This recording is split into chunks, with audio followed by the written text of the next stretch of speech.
Bienvenue au site de Police pour la Vérité. Je suis Sonia Vescovacci, présidente de l'association Police pour la Vérité.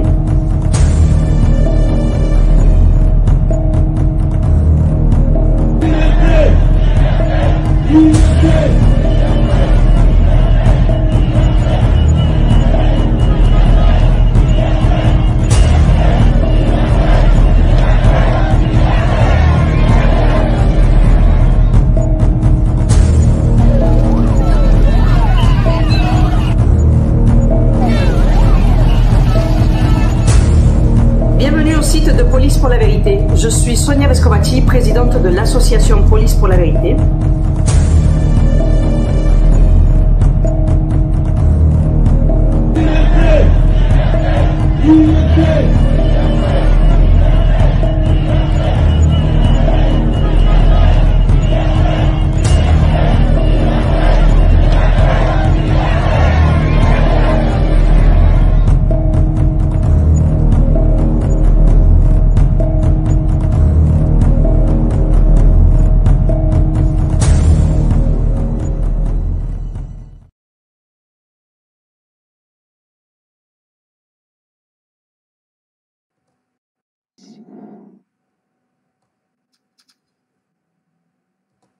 Bon, bonsoir à tous, excusez-moi pour le retard, mais c'est-à-dire qu'on est en train d'avoir quelques petits problèmes techniques et quelques problèmes de son.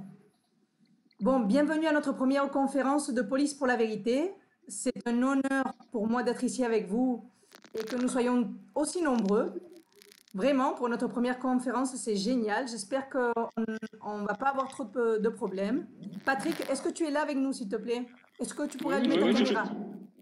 Oui, je suis là, ma caméra est allumée, mais je peine la connexion, c'est le gros problème. Oui, je vais aussi pas forcément donner de moment précis de date précise sur le gendarmerie. C'est-à-dire qu'à l'heure actuelle, il y a derrière qui ont entre 10 et 20 années de service. J'ai eu la chance de servir dans plusieurs unités. Différents types, que ce soit en termes d'intervention, en termes policière. Donc malheureusement, je dois rester vague. Et puis donc concrètement, sur mon histoire, pour parler de ce qu'il y a de plus récent, ça fait à peu près 2 mois que je suis dans une nouvelle unité. J'ai fait l'objet de ce qu'on appelle une mutation dans l'intérêt du service, en fait. J'ai été muté à 600 km de mes attaches, de toute ma famille, etc. Pourquoi? Pour la simple et bonne raison que je n'ai pas obéi à l'ordre vaccinal de mes chefs concernant le Covid-19. Voilà, j'ai refusé ce vaccin et ça m'a valu, entre autres, une mutation dans l'intérêt du service. Donc, en plein milieu d'une année scolaire, etc., et tout ce que ça comporte, sans prendre en compte les problématiques familiales.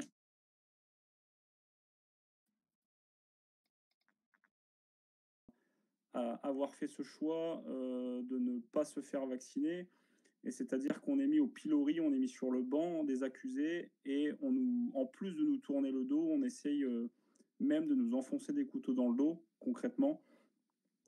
C'est-à-dire que si tu étais militaire, tu as connu cette vie en caserne, cette collectivité, cette fraternité, tout ça d'un revers de la main s'envole, en fait. Et puis, moi, dans la caserne où j'évoluais, puisque j'avais la chance d'évoluer dans une caserne assez importante, je croisais de manière très régulière des gens, et on en était arrivé même à ce que certaines personnes changent de trottoir pour ne pas avoir à me croiser. Donc voilà, pour répondre à ta question, on est isolé de manière la plus complète, malheureusement. On est laissé à nous-mêmes, et puis c'est ce qui est le plus triste dans ces corps de métier. Ouais. Et donc, en termes de pourcentage, tu penses que combien de personnes sont comme toi? Parce que est-ce que tu étais vraiment le seul dans ta caserne Au début, on était 3.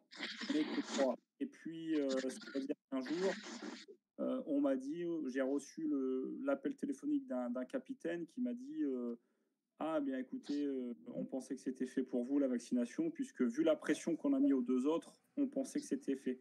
Donc c'est-à-dire qu'ils ne sont même pas cachés, en fait, qu'ils allaient mettre une pression au personnel. Et non, malheureusement, dans ma caserne et même en remontant plus haut, malheureusement... Remettre sur le métier cette question-là. Coupez vos micros, s'il vous plaît. Ok. Patrick, continue. Oui, donc je disais que malheureusement, j'étais le seul à avoir eu cette position, que tous les collègues avec qui j'avais l'habitude de travailler sont tous passés par la case vaccination, certains de leur propre gré, certains malheureusement par pression, comme j'ai pu l'évoquer, où au début on était à peu près 3, je pense, parce que c'est le son de cloche que j'ai eu, et où on a mis la aux autres, les 2 autres sont vaccinés, maintenant on va te mettre la pression, on va te mettre la pression, quoi. Donc voilà. Patrick, est-ce que tu pourrais parler un petit peu plus fort, s'il te plaît? Oui, pas de souci. Alors après, je peux essayer de remettre. Est-ce que tu pourrais remettre ta caméra? Bah, a priori, sans la caméra, ça semble mieux fonctionner.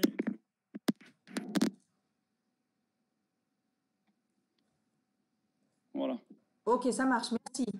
Excusez-moi pour les problèmes techniques. Hein. Dans la prochaine conférence, ça n'arrivera plus. Alors, je vais peut-être continuer. S'il y a un autre intervenant, hein, je m'arrêterai de parler, évidemment. Donc, Patrick, toujours Fred. Est-ce que tu as le sentiment que tous tes camarades vaccinés le sont vraiment, ou est-ce qu'ils ont eu éventuellement un papier qui dit qu'ils sont vaccinés mais qu'ils ne le sont pas réellement? Tu vois ce que je veux dire? Oui, bien sûr, je vois ce que tu veux dire. Et moi, je ne le cache pas que je suis allé plusieurs fois en centre de vaccination, non pas avec l'intention de me faire vacciner, mais de tomber sur un médecin à qui je raconterai mon histoire et qui je pourrais peut-être éventuellement avoir une chance de repartir avec le précieux sésame, c'est-à-dire non pas le pass sanitaire, mais le certificat de vaccination, pour pouvoir le donner à ma hiérarchie et puis dire voilà, c'est fini, basta, et puis on n'en parle plus. Donc je pense que dans tout ce lot de gendarmes, bien évidemment, certains y sont parvenus. Après, comme je disais, malheureusement, beaucoup y sont passés à cause de la pression hiérarchique, et c'est ce qui est en fait le plus dommageable. D'accord.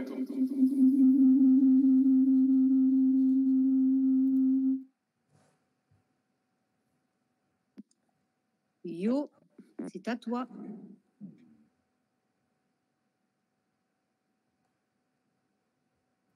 Je crois que Yo a la main levée depuis le tout début. Je ne sais pas si c'est une erreur ou pas. Vous voulez poser des questions à Patrick, vous avez qu'à lever la main. Je crois qu'il y a Moka maintenant. Alors, il y a 3 personnes qui ont levé la main. Jelp, tu voulais poser une question? Lo? Moi, je voudrais juste aller dans le sens de Fred, c'est-à-dire, je voulais poser une question à Patrick, parce que il est bien évident que parmi tous les gens qui ont un certificat de vaccination, il y a évidemment des faux en gendarmerie comme ailleurs. Moi, la question que je me posais, c'est est-ce qu'il y a une différence de comportement entre certains des collègues, des camarades? Est-ce que certains sont un petit peu plus compréhensifs que d'autres ou pas? Alors, à quel niveau par rapport? J'ai pas bien compris de manière précise ta question. À quel niveau est-ce que tu veux savoir? Ce que je veux dire, c'est que dans une caserne de gendarmerie, dans une brigade, il y a évidemment des faux passes. Donc, Oui. Est-ce qu'il y a certains des collègues qui sont un peu plus compréhensifs que d'autres, ou est-ce que avec vrai ou faux passe, ils sont tous pareils? Ben, le problème, c'est que comme en gendarmerie, malheureusement, c'est représentatif de la réalité d'une entreprise, c'est-à-dire qu'à partir du moment où on va savoir qu'un gendarme a fait un faux et fait un usage de faux, du coup, pour le coup, ça va très mal se passer pour lui. Donc les gendarmes, en fait, qui ont eu la chance, entre guillemets, d'obtenir un faux certificat de vaccination, ne le disent pas, ne le crient pas sur tous les toits, parce qu'on sait très bien que ça va finir par se savoir. Donc officiellement, tout le monde est vacciné de manière la plus la plus officielle possible et il n'y a pas de faux en fait de manière officielle quoi. Donc non, les gens vont pas aller crier sur les toits qu'ils ont un faux certificat de vaccination. Donc les comportements en fait on peut pas réellement en parler malheureusement. Merci. Je crois que Lo voulait prendre la parole. Vous devez activer vos micros si vous voulez parler. Oui. Alors, bonsoir tout le monde. Bonsoir. Moi, j'ai une petite question qui concerne bien évidemment la population gendarme et militaire en général. On se rend compte que dans la population civile, beaucoup de gens regrettent d'avoir fait la 2e, voire la 3e dose.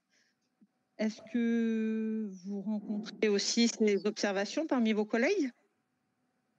Et est-ce qu'ils feront si on leur impose la 4e dose? Merci. Alors oui, c'est le cas, effectivement. Moi, je rencontre beaucoup de personnes qui n'étaient pas forcément favorables, mais comme je l'expliquais, l'ont fait par pression, en fait, malheureusement. Certains, alors malheureusement, je pourrais vous dire que certains n'iraient pas faire la 4e dose, mais certains m'avaient dit qu'ils n'iraient pas faire. Apparemment, Lo dit qu'elle n'arrive pas à enlever la main levée. Ah. Mais pas de souci, on a parlé déjà avec elle. Merci. Ouais, donc je disais que certains expliquaient et Fabrice dit la même chose. Donc je pense qu'il y en a certains qui ont levé la main par erreur, apparemment. Ok, merci Benoît, je te remercie. Donc je reprends du coup. Oui, Patrick, s'il te plaît. Oui, donc je disais que certains effectivement avaient dit non, on fera ni la 2e ni la 3e et ils y sont allés. Donc moi, quand j'entends je n'irai pas faire la 4e, bon, malheureusement, certains vont aller la faire quand même, mais globalement, face à moi, en fait, comme je suis mis au pilori, en fait, face à moi, le discours était nuancé. Officiellement, on me félicitait pour ma ténacité, le fait d'avoir résisté à tout ça, mais dès l'annonce de la 3e, ou s'il y a bientôt, je ne l'espère pas, de la 4e dose, j'ai bien peur que ces gens-là y courent, en fait. C'est le problème. Fred, tu voulais parler? Oui, aussi, j'ai encore plein de choses à raconter ou à dire, à partager. Donc, je vais reprendre le mien. Donc, Patrick, j'ai une info à te partager et une annonce aussi. Alors, j'ai dans mes connaissances de promotion, plus ou moins, on va dire, quelqu'un qui est aujourd'hui en gendarmerie. Et donc, je lui ai demandé, de manière non officielle, évidemment, où en était son peloton. Il me dit que pour la centaine de personnes qu'il commande, il a à peu près 99,99% qui sont vaccinés. Et donc, je lui ai demandé s'il y avait des effets secondaires. Il m'a dit que non, absolument pas. Donc, moi, ça m'a mis un peu la puce à l'oreille en me disant qu'il y a peut-être beaucoup de faux vax dans le tas. Donc, voilà, c'est un peu pour ça l'objet de ma première question au départ. Et l'autre chose, c'est que je vais donner mon cas rapidement, sans en faire non plus une gloriole. C'est que donc, je travaillais avec une situation très confortable jusqu'à un moment où aussi on m'a mis la pression, dans le monde civil, on m'a mis la pression pour le vax, et donc j'ai démissionné plutôt que me soustraire. Je n'ai pas non plus voulu jouer le jeu du faux vax en disant non, je ne vais pas rentrer dans ce jeu-là, je vais donc plutôt rentrer en résistance. Et pour finir cette explication, c'est que à partir de cette décision, tout s'est très bien passé pour moi. Alors, je ne dis pas que ça sera pareil pour tout le monde, mais tous les éléments dans ma vie se sont très bien passés. La suite, ça s'est très, très bien passé. C'est-à-dire que j'ai eu aucun problème pour retrouver un job, pour rechanger ma vie, etc. Donc, la chose que je voulais dire pour finir, c'est sois courageux, t'es pas tout seul. Voilà, c'est tout. Merci Fred. Eh bien, merci. Ouais, merci à toi, c'est très gentil ce soutien, effectivement. C'est important qu'on soutienne et c'est pour ça que malheureusement, je ne peux pas montrer mon visage, mais faut qu'on se soutienne et il faut bien que la population sache que certains personnels des forces de l'ordre restent intègres et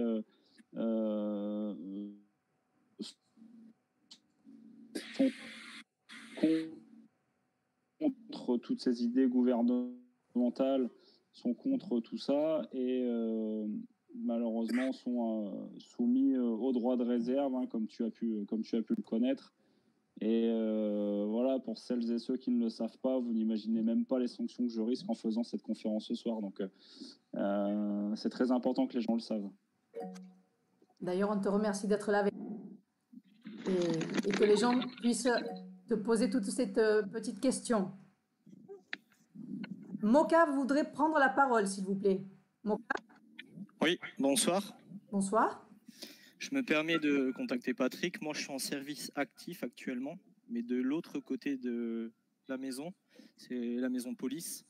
Moi, j'avais 2 voire 3 petites questions à poser tant que je suis là. La première, c'est moi, j'ai quasiment 90% de mes collègues qui sont vaccinés. Et ce que je peux dire, c'est que la majorité sont vaccinés de volontariat.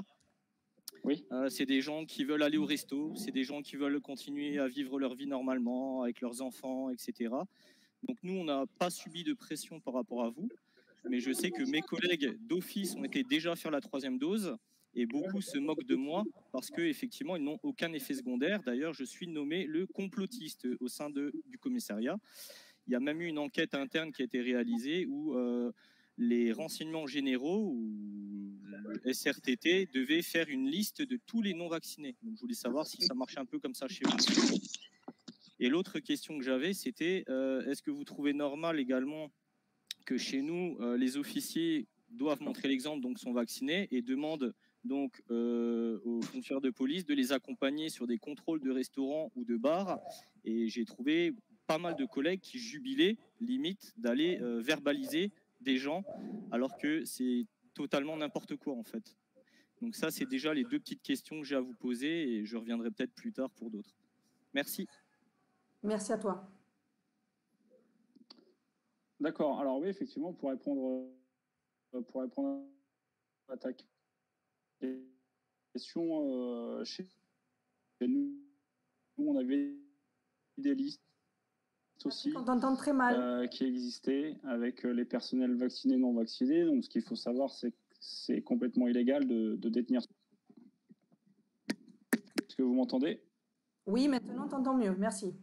Ouais, d'accord. Donc, je disais que oui, malheureusement, chez nous également, on avait nos hauts gradés, qui détenaient ce genre de fichier avec la liste des personnels vaccinés, non vaccinés.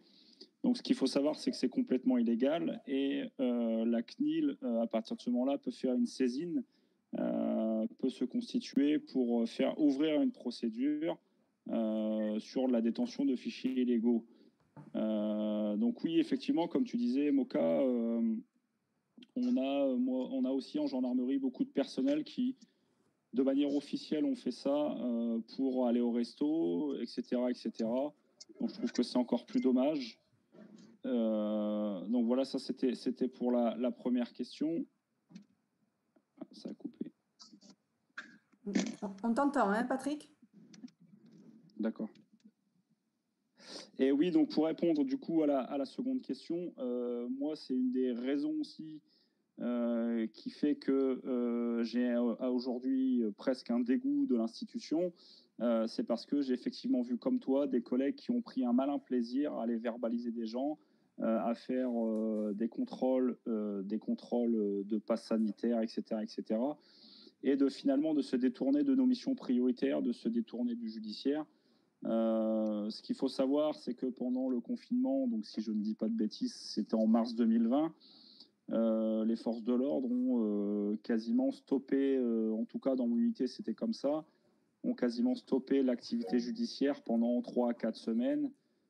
C'est-à-dire que même les faits criminels, mais non urgents on va dire, mais qui restent des faits criminels, des viols, etc. par exemple, étaient mis de côté pour prioriser le contrôle des attestations, etc. C'est-à-dire que l'essentiel des forces était dirigé vers le contrôle des passes sanitaires, le contrôle du couvre-feu, et une bonne partie malheureusement de l'activité judiciaire avait été arrêtée.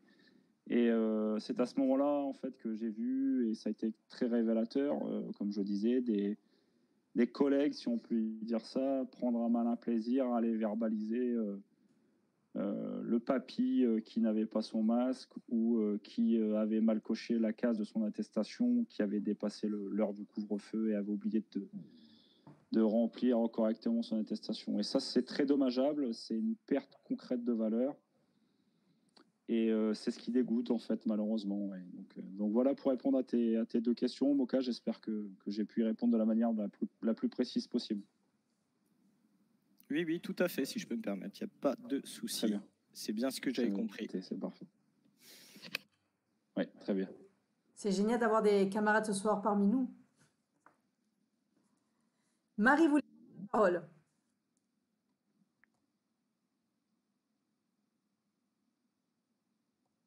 Marie?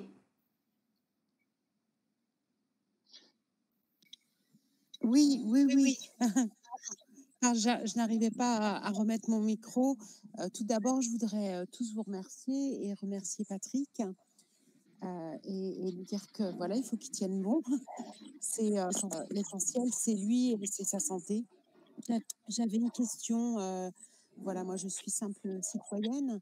Je ne sais pas si Patrick pourra me répondre, mais quelles sont actuellement les directives, justement qu'est-ce qui se décide et qu'est-ce qui se dessine pour nous, citoyens, par rapport à éventuellement une répression pour les non-injectés. Je ne parle jamais de non-vaccinés, moi. Je parle de non-injectés parce qu'on n'est pas face à des vaccins, on est face à des injections expérimentales. Merci Patrick et tenez bon.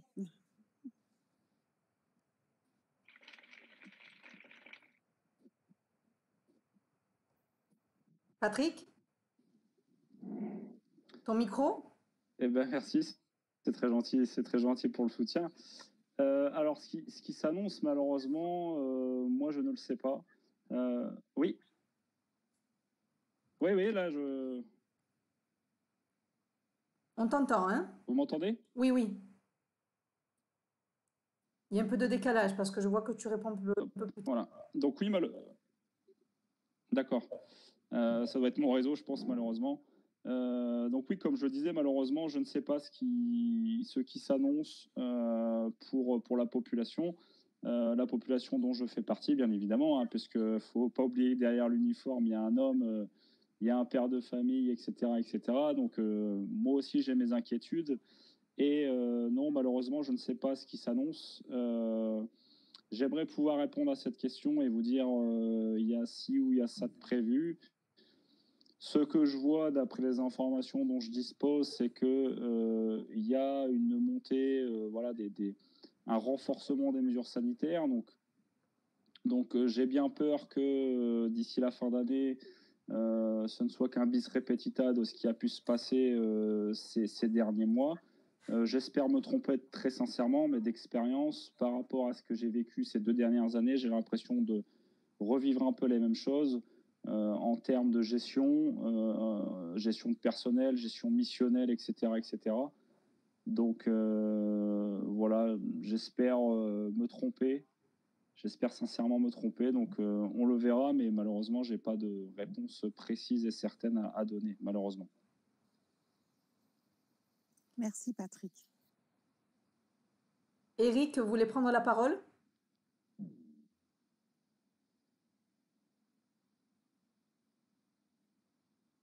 Eric? Alors, on passe le tour à Steph. Oui?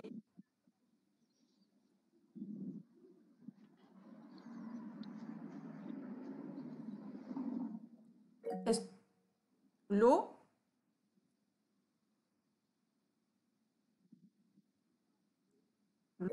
Parole?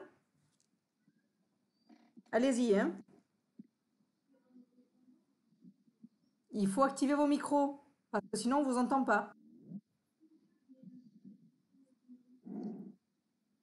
A priori, il y a Sabrina qui veut répondre la parole, une des dernières.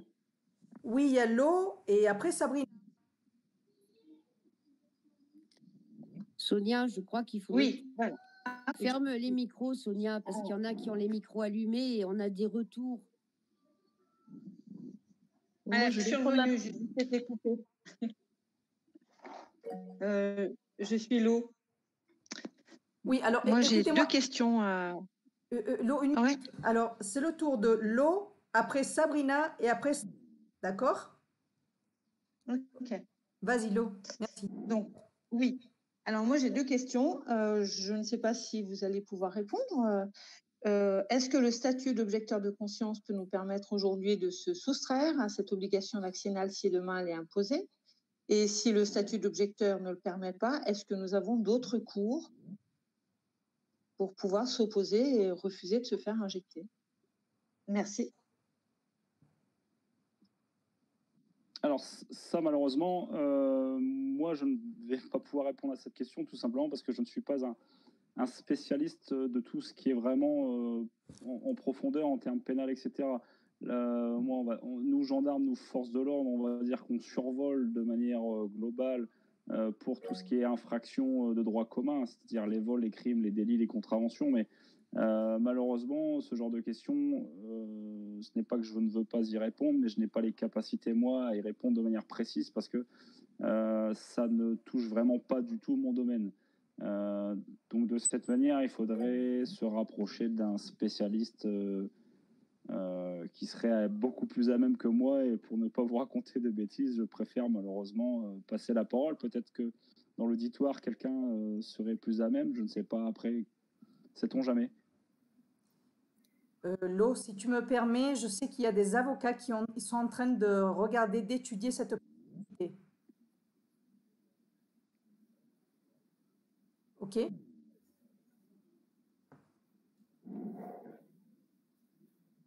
De toute manière... Merci beaucoup. Merci beaucoup. Si je trouve l'information, j'essaierai je vous la partagerai sur Telegram. Oui, je sais qu'il y a des avocats... Ouais, c'est gentil, je suis preneur. Il y a des avocats qui sont en train de regarder la possibilité de l'objection de conscience. D'ailleurs, prochainement, nous aurons sûrement une conférence avec Maud Marianne qui pourra vous répondre à ces questions. Ok, merci beaucoup. Sabrina, s'il vous plaît. Oui, bonsoir. Bonsoir. Moi, j'avais une question un peu plus pragmatique. Je ne connais pas du tout Police pour la vérité. Donc, c'était pour savoir si vous pouviez faire juste une présentation un peu rapide, de savoir des actions que vous faites. Parce que je suis tombée sur le réseau Telegram par hasard. Et du coup, c'était pour avoir quelques renseignements. Je vais faire un petit résumé. Parce que comme la conférence, c'est justement pour que les gens puissent poser des questions à notre camarade gendarme Patrick. Et moi, j'en ferai une autre prochaine pour vous expliquer qui sommes-nous et qu'est-ce qu'on fait. Mais Police pour la vérité, nous sommes un groupe de camarades des forces de l'ordre, que nous sommes unis justement, que nous sommes contre toutes ces mesures sanitaires. Nous voyons déjà dès le début de la pandémie qu'ils sont en train de vouloir nous imposer une dictature plus que vraiment il n'y a pas de problème sanitaire. Il y a une dictature qui va nous imposer et nous sommes plusieurs camarades à vouloir à défendre et à protéger les droits fondamentaux et les libertés des citoyens. Police pour la vérité naît un groupe d'une association qui est en Espagne, de laquelle je fais partie, qui s'appelle Policías por la Libertad, en septembre 2020. Et nous sommes en train de dire, et maintenant, il y a quelques mois, nous avons créé Police pour la vérité, justement, pour regrouper tous les camarades qui sont contre toutes ces lois et soutenir nos camarades qui, comme Patrick, ont des problèmes dans leur commissariat ou leur caserne car ils ne veulent pas se faire injecter, étant donné qu'en France, comme vous le savez, les gendarmes et les militaires ont eu l'obligation vaccinale comme le personnel soignant, les soignants et les médecins. En Espagne, ce n'est pas le cas, mais il y a plusieurs pays d'Europe aussi qui sont dans le même cas que nos camarades français. Alors, principalement, nous sommes là pour essayer d'unir, de rassembler le plus de camarades possible dans notre association pour faire des actions juridiques aussi, pour les aider à eux aussi, et aussi faire des actions sur le terrain et soutenir les citoyens qui voient comment les forces de l'ordre sont en train de protéger plus nos gouvernants qu'eux-mêmes. Voilà. À grosso modo, je me suis expliqué un petit peu. J'espère que vous m'avez compris. Oui, merci beaucoup. Excuse-moi. Et j'avais une question aussi pour Patrick. Comme vous avez l'obligation vaccinale, le fait de ne pas être vacciné, vous avez quand même le droit de rester en service, contrairement aux soignants et aux pompiers, du coup.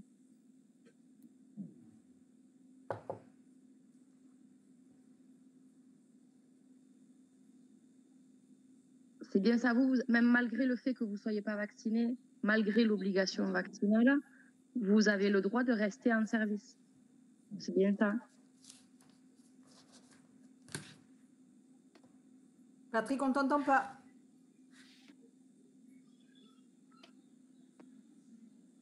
Enlève ton micro ou ton écouteur, s'il te plaît. Peut-être que c'est ça. Tu as un problème de son.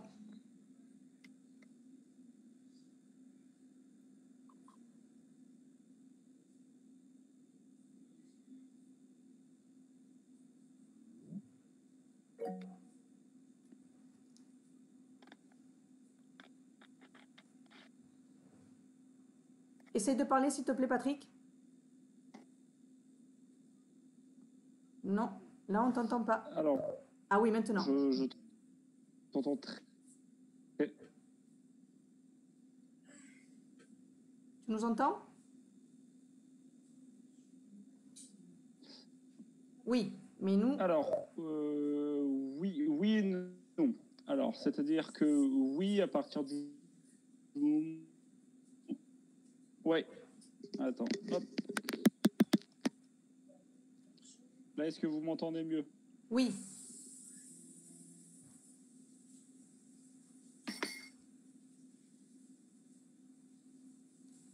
Essaie de couper ta caméra 1 minute.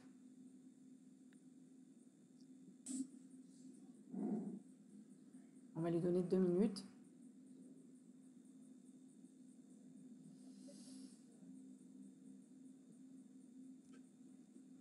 Je sais que les camarades de gendarmes et militaires, même s'ils ont l'obligation vaccinale, mais pour ce que j'ai pu parler avec eux, notamment vous pouvez le voir dans des dernières interviews que j'ai fait avec un militaire, ils expliquent que même s'ils ont l'obligation vaccinale, ça dépend principalement de leur hiérarchie. S'ils ont la chance d'avoir une hiérarchie qui est compréhensive et ne les oblige pas, entre guillemets, ils pourraient rester en activité sans être vaccinés. Mais ce n'est pas la majorité, malheureusement. La majorité subissent de la pression s'ils ne se font pas vacciner. Moka, j'aurais bien voulu dire quelque chose. Oui, Moka? Par rapport à une question qui a été posée tout à l'heure, à quoi s'attend-on pour la fin de l'année? De ma source policière actuelle, je sais que, bizarrement, notre président nous a augmenté notre salaire. Nous avons touché un point d'indice de 3,5% au 1er juillet. On cherche également à nous multiplier les heures de nuit. On nous a remis dernièrement du nouveau matériel qui sont des caméras individuelles, des téléphones portables géolocalisés avec toutes les applications à l'intérieur. J'ai des collègues qui sont télépilotes de drones qui sont activés et mis en service actuellement. Et certaines unités de maintien de l'ordre sont actuellement en train de se faire des entraînements pour moi, probablement préparer à la révolte populaire qu'on risque d'avoir d'ici quelques temps, peut-être notamment avec la possibilité de lancer l'injection sur les enfants, où là, les parents risquent d'exploser. Donc, moi, en tout cas, comme on est vraiment dans un groupe police, gendarmerie, douane, etc., le côté que j'ai actuellement, en tout cas, c'est on est quand même déjà en train de préparer. Ils savent déjà beaucoup de choses. Nous, pour l'instant, on est les petits toutous du gouvernement. Effectivement, on n'est plus là pour protéger le peuple, on est là pour protéger les institutions. D'ailleurs, on nous l'a assez dit. On nous a dit, vous portez une tenue, vous n'êtes pas là pour réfléchir, hein, vous êtes là plutôt pour obéir. Et donc, voilà, pour moi, on va aller dans quelque chose qui ne va pas être très bon. J'ai jamais compris mes collègues qui râlaient tous les samedis quand il y avait des manifestations, parce que les gens les saoulent en fait. Ils comprennent pas que les gens manifestent, etc. Ces collègues se sentent imbus de leur personne, ils se sentent avec leur tenue investis d'une mission divine. Et en fait, pour eux, le peuple, c'est plutôt des pleurnichards, etc. C'est vraiment le côté que je ressens, et j'ai un petit peu l'attitude que Patrick a. Je suis arrivé à un point aussi où je suis écœuré. Alors beaucoup, j'entends gardez le cap, ayez courage, vous n'êtes pas seul.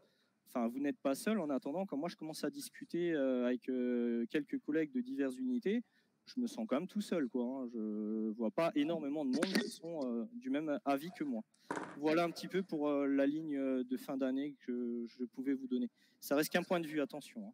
Merci. Merci Moka. Patrick, pourrais-tu répondre à la question de Sabrina, s'il te plaît? Oui, je suis de retour. Est-ce que vous m'entendez du coup? Oui, on t'entend mieux, merci. Oui. D'accord, bon. Alors oui, alors en fait, ça dépend. Il y a deux possibilités. Ce qu'il faut savoir, c'est qu'il faut différencier les militaires qui sont sous contrat et les militaires qui sont de carrière. Donc, de carrière, ça veut dire en CDI, et sous contrat, en gros, ça veut dire en CDD. Et c'est-à-dire que malheureusement, beaucoup de gendarmes qui étaient en CDD, qui ont refusé la vaccination, se sont vus tout simplement mis à la porte. C'est-à-dire que leur contrat n'est pas passé en CDI, en gros, et malheureusement, après 4, 5, 6 ans de carrière, ces personnes-là ont été mis à la porte. Pour mon cas et pour ceux qui sont de carrière, donc en CDI, c'est différent. On peut rester dans l'institution, mais globalement, notre carrière est terminée. Pourquoi? Parce que ce qu'il faut savoir, c'est que nous sommes militaires et nous avons reçu un ordre de notre plus haut chef, qui est le président de la République, donc le chef des armées, et on refuse concrètement d'obéir à cet ordre. Donc, je considère que c'est d'autorité publique, d'intérêt public, de nous muter dans l'intérêt du service, de nous retirer du contact du public, parce que on va contaminer la population si demain, on vient à les côtoyer, etc., etc. Donc voilà, il y a deux choses à prendre en compte, c'est celle-ci. Steph, vous voulez prendre la parole?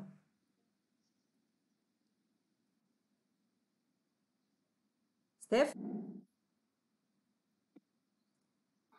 Je passe au suivant si vous ne répondez pas, d'accord? Fred? Oui, je suis là. Tu m'entends? Oui, on t'entend. Alors, je reviens. Par rapport à ce que tu disais tout à l'heure, Patrick, que tu te sens tout seul, etc., et je le comprends tout à fait. Quand j'ai été aussi, moi, en militaire, parfois, j'ai été en désaccord avec ma hiérarchie et je me suis souvent retrouvé tout seul. Alors, je voulais venir à ce sujet.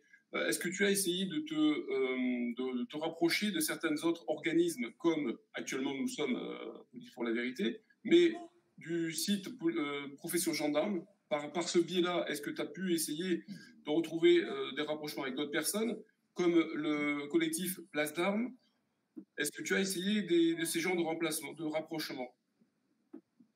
Alors oui, bien sûr, il y a un collectif que j'ai découvert il y a quelques mois qui s'appelle Gendarmes Libres.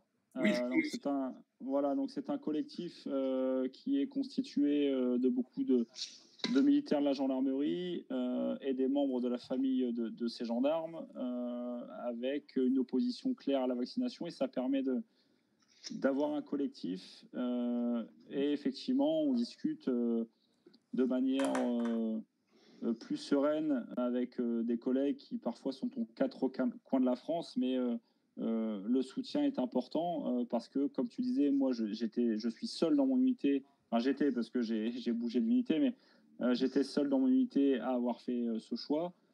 Et il est toujours bon de se sentir soutenu, et quand on trouve un autre camarade qui est dans notre cas, puis un autre, puis un autre, puis un autre, ça fait beaucoup de bien, et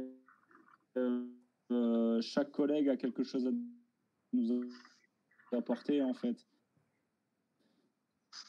Oui, donc que ce soit un réconfort ou que ce soit en termes d'expérience, ces gens-là, parce qu'il y a des recours à faire, etc. etc. Oui. Alors, je sais que Gendarmes Libres, au départ, dès le début, j'étais avec eux. J'ai participé aussi à la cagnotte pour...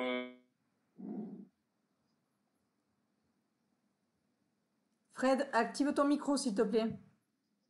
Ah oui, il s'est coupé tout seul. Donc oui, je disais effectivement que j'étais dès le départ avec Gendarmes Libres, puisque j'avais aussi cotisé à leur petite caisse pour alimenter un avocat, pour essayer de défaire un petit peu le problème. Apparemment, ça n'a pas fonctionné. Et j'ai essayé aussi avec Gendarmes Libres de leur dire que c'était bien d'essayer de passer par la voie juridique. C'est bien, c'est ce qu'il faut, mais de prendre en considération qu'il y a de grandes chances que ça ne marche pas. Donc peut-être de prévoir un plan B. C'était la petite chose. Autre petite question, je vais rapidement parce qu'il y a d'autres personnes derrière moi. Est-ce que tu connais la 5e colonne? Pas du tout, non. Ok, on verra plus tard. Ok.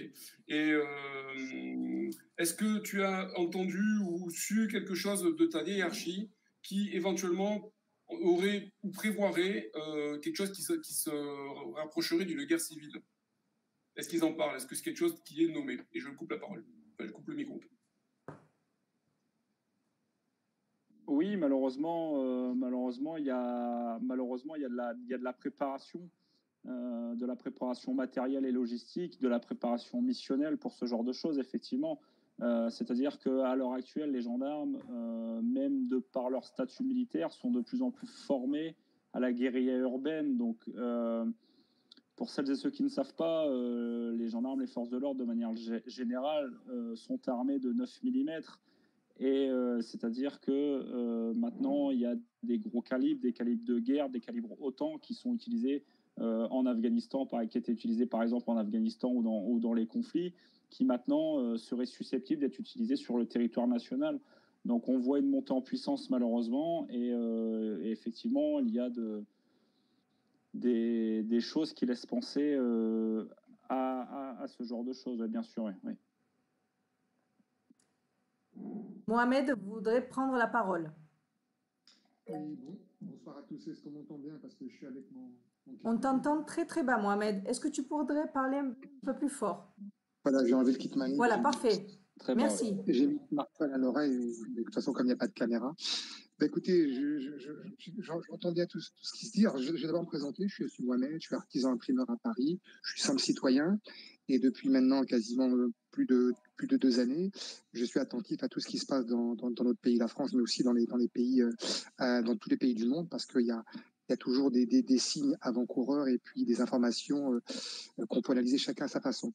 Pour en revenir à ce qu'on dit, j'entends un petit peu les témoignages de chacun, ce que nous a dit Sonia, ce que nous dit Patrick, ce que nous dit Moka, ce que nous dit Fred.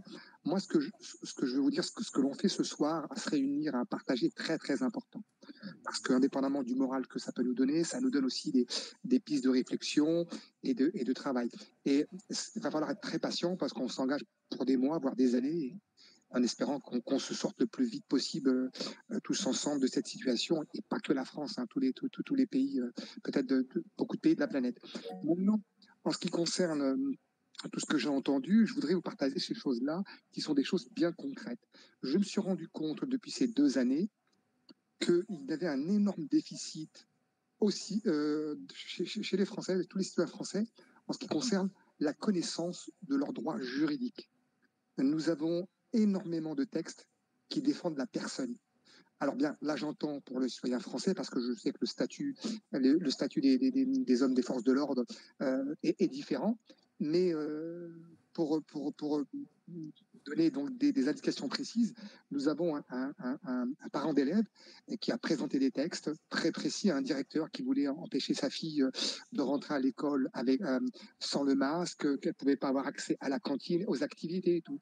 Il a présenté un texte bien construit, il a expliqué dans un texte précis que le seul responsable pénalement, s'il arrivait quelque chose à sa fille, c'était le directeur et non pas ses supérieurs hiérarchiques, le recteur, la région, le ministre ou qui que ce soit. Et je pense donc que le code pénal, le code civil, le code de la santé peuvent aussi venir en aide. Et bien sûr, vous allez préparer des émissions avec des avocats, etc. Ça, j'en suis sûr. Et c'est important de présenter ces textes-là aux personnes qui nous sont hiérarchiquement supérieures, pour leur indiquer qu'ils seront eux responsables. L'histoire l'a prouvé, hein. On ne va pas citer l'histoire. Il y a aussi une infirmière qui s'est présentée avec son avocate dans son établissement. L'avocat a bien présenté les choses, elle a été réintégrée. Il y a aussi des collectifs de soignants, des collectifs de navigants, des collectifs de parents, et je crois qu'il y a aussi donc un juge qui a rétabli une infirmière dans ses droits, mais il n'a pas donné les salaires, parce que dans les juges aussi, il y a une partie qui sont corrompus. On doit faire preuve d'une immense patience, et puis de travailler sur cette base du droit, parce que on fera infléchir la pression, et en indiquant qu'on est dans le droit, qu'on est pacifique, et puis il y a une liberté des personnes de leurs droits souverains et naturels de leurs personnes. Alors ça, c'est une chose.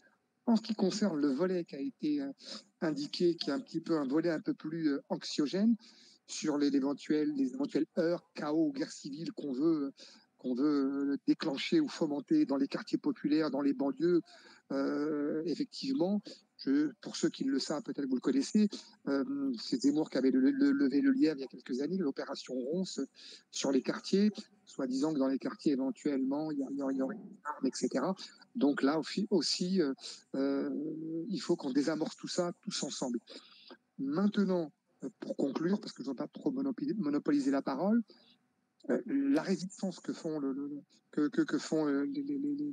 les policiers pour la vérité, toi Patrick, toi Moka, etc., c'est très important parce que l'élite et les mondialistes ont leur personnel. J'en ai parlé directement avec un capitaine de gendarmerie, je crois, il y a 2 ans, qui était seul dans son camion à Paris 10e. Et je lui ai parlé, parce qu'il était au courant de cette force européenne qui s'appelle, elle a 2 noms, je crois, Euroforce ou Eurogenford, et qui serait donc à la solde des mondialistes européens qui sont dirigés par encore des mondialistes au-dessus d'eux. Donc il avait travaillé un temps avec cette force-là, et que la résistance que font les forces de l'ordre, enfin les quelques personnes des forces de l'ordre, est très importante, parce qu'on veut que ce soit vous qui restez, j'allais dire, à l'exécutif pour défendre nos droits et nous protéger, plutôt qu'une force étrangère européenne qui ne connaisse pas nos familles, nos enfants et notre pays. Donc voilà, c'était un petit peu, je veux dire, mon intervention à vous encourager à continuer à communiquer entre nous, et les choses vont aller en se desserrant. On va desserrer les taux, desserrer la pression, et puis on espère se libérer le plus rapidement. Mais effectivement, avec cette épée de Damoclès qui attend éventuellement les enfants à la rentrée, effectivement, ça peut réveiller plus de gens, et de plus en plus de gens qui ont été vaccinés ne veulent plus rentrer dans cette spirale de la vaccination et veulent arrêter. Donc, il faut résister, être patient, et ça va le faire. Alors, merci pour votre écoute. Merci Mohamed. Merci Mohamed. S'il te plaît.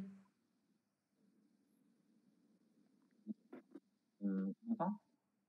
Bonsoir Benoît. Oui, on m'entend? Oui, pas terrible. Pas terrible. Ah, hop, je vais faire ça. Oui, Est-ce que là, c'est mieux? Oui. Oui, pas terrible. Non, pas terrible, toujours pas? Non, maintenant c'est mieux, oui. Ah, c'est mieux, ok. Bon, bah alors bonsoir. Bonsoir Sonia, bonsoir Patrick, bonsoir tout le monde. Donc Patrick, bravo, je suis un collègue. Donc voilà, bravo à toi. Félicitations. Maintenant, c'est plutôt une petite intervention. Je ne sais pas s'il y aura vraiment une question, mais bon, peu importe. Moi aussi, je suis allé sur Gendarme Libre. Très bien, c'est super. D'accord. C'était plutôt... Pardon? Ah oui, non, pardon. Oui, donc, ce que je voulais dire, c'est que je voulais apporter quelques nuances sur certaines choses.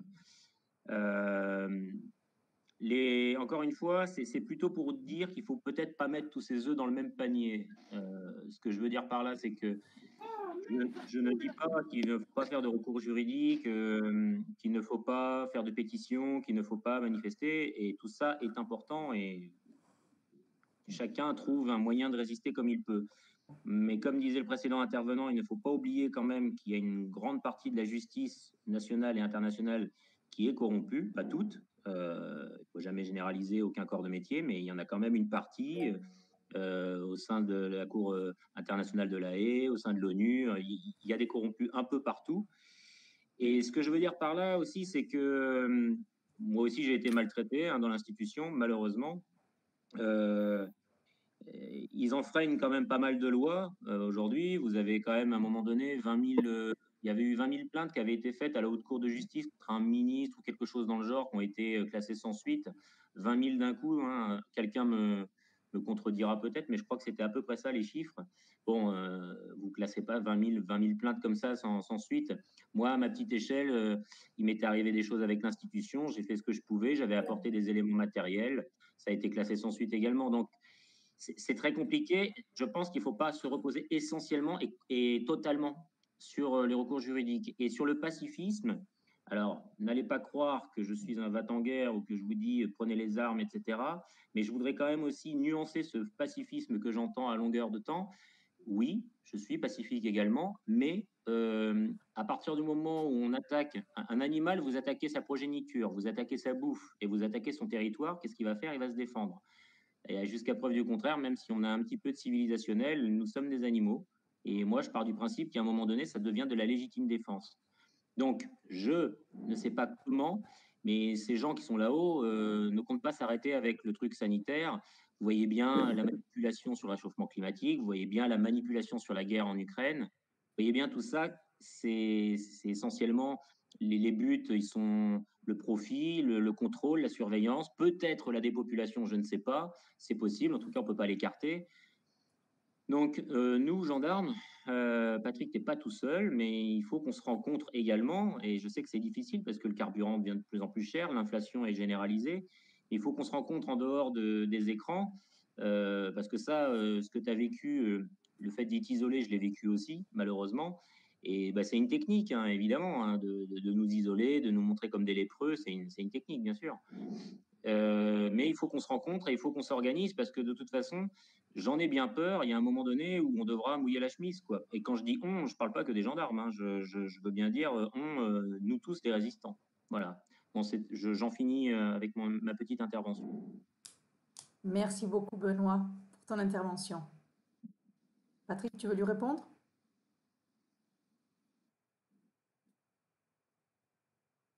Ouf. Patrick? On t'entend pas.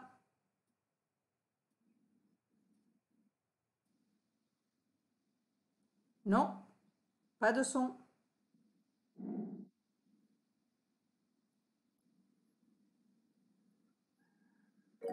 Non. Non, mais écoute, voilà, ça fait plaisir de voir un collègue aussi qui est présent dans l'auditoire. Effectivement, comme tu le disais, il faut vraiment qu'on se serre les coudes. Oui. Oui, maintenant, oui, on t'entend parfaitement. Pourtant, ouais. Est-ce que là, c'est mieux? Oui, oui, oui. Continue. Allô, allô? Eh ben, oui, vas-y, Patrick, on t'entend là maintenant. Là, est-ce que c'est bon? Oui, c'est bon. Là, est-ce que vous m'entendez? On t'entend.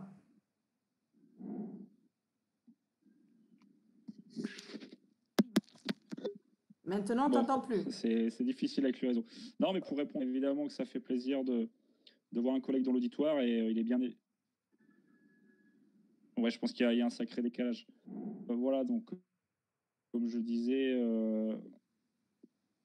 ça fait plaisir de voir un collègue dans l'auditoire et il est bien évident que nous devons nous tous...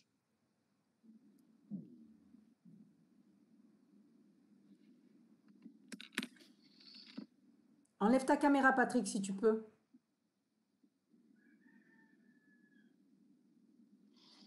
Vas-y, parle, s'il te plaît.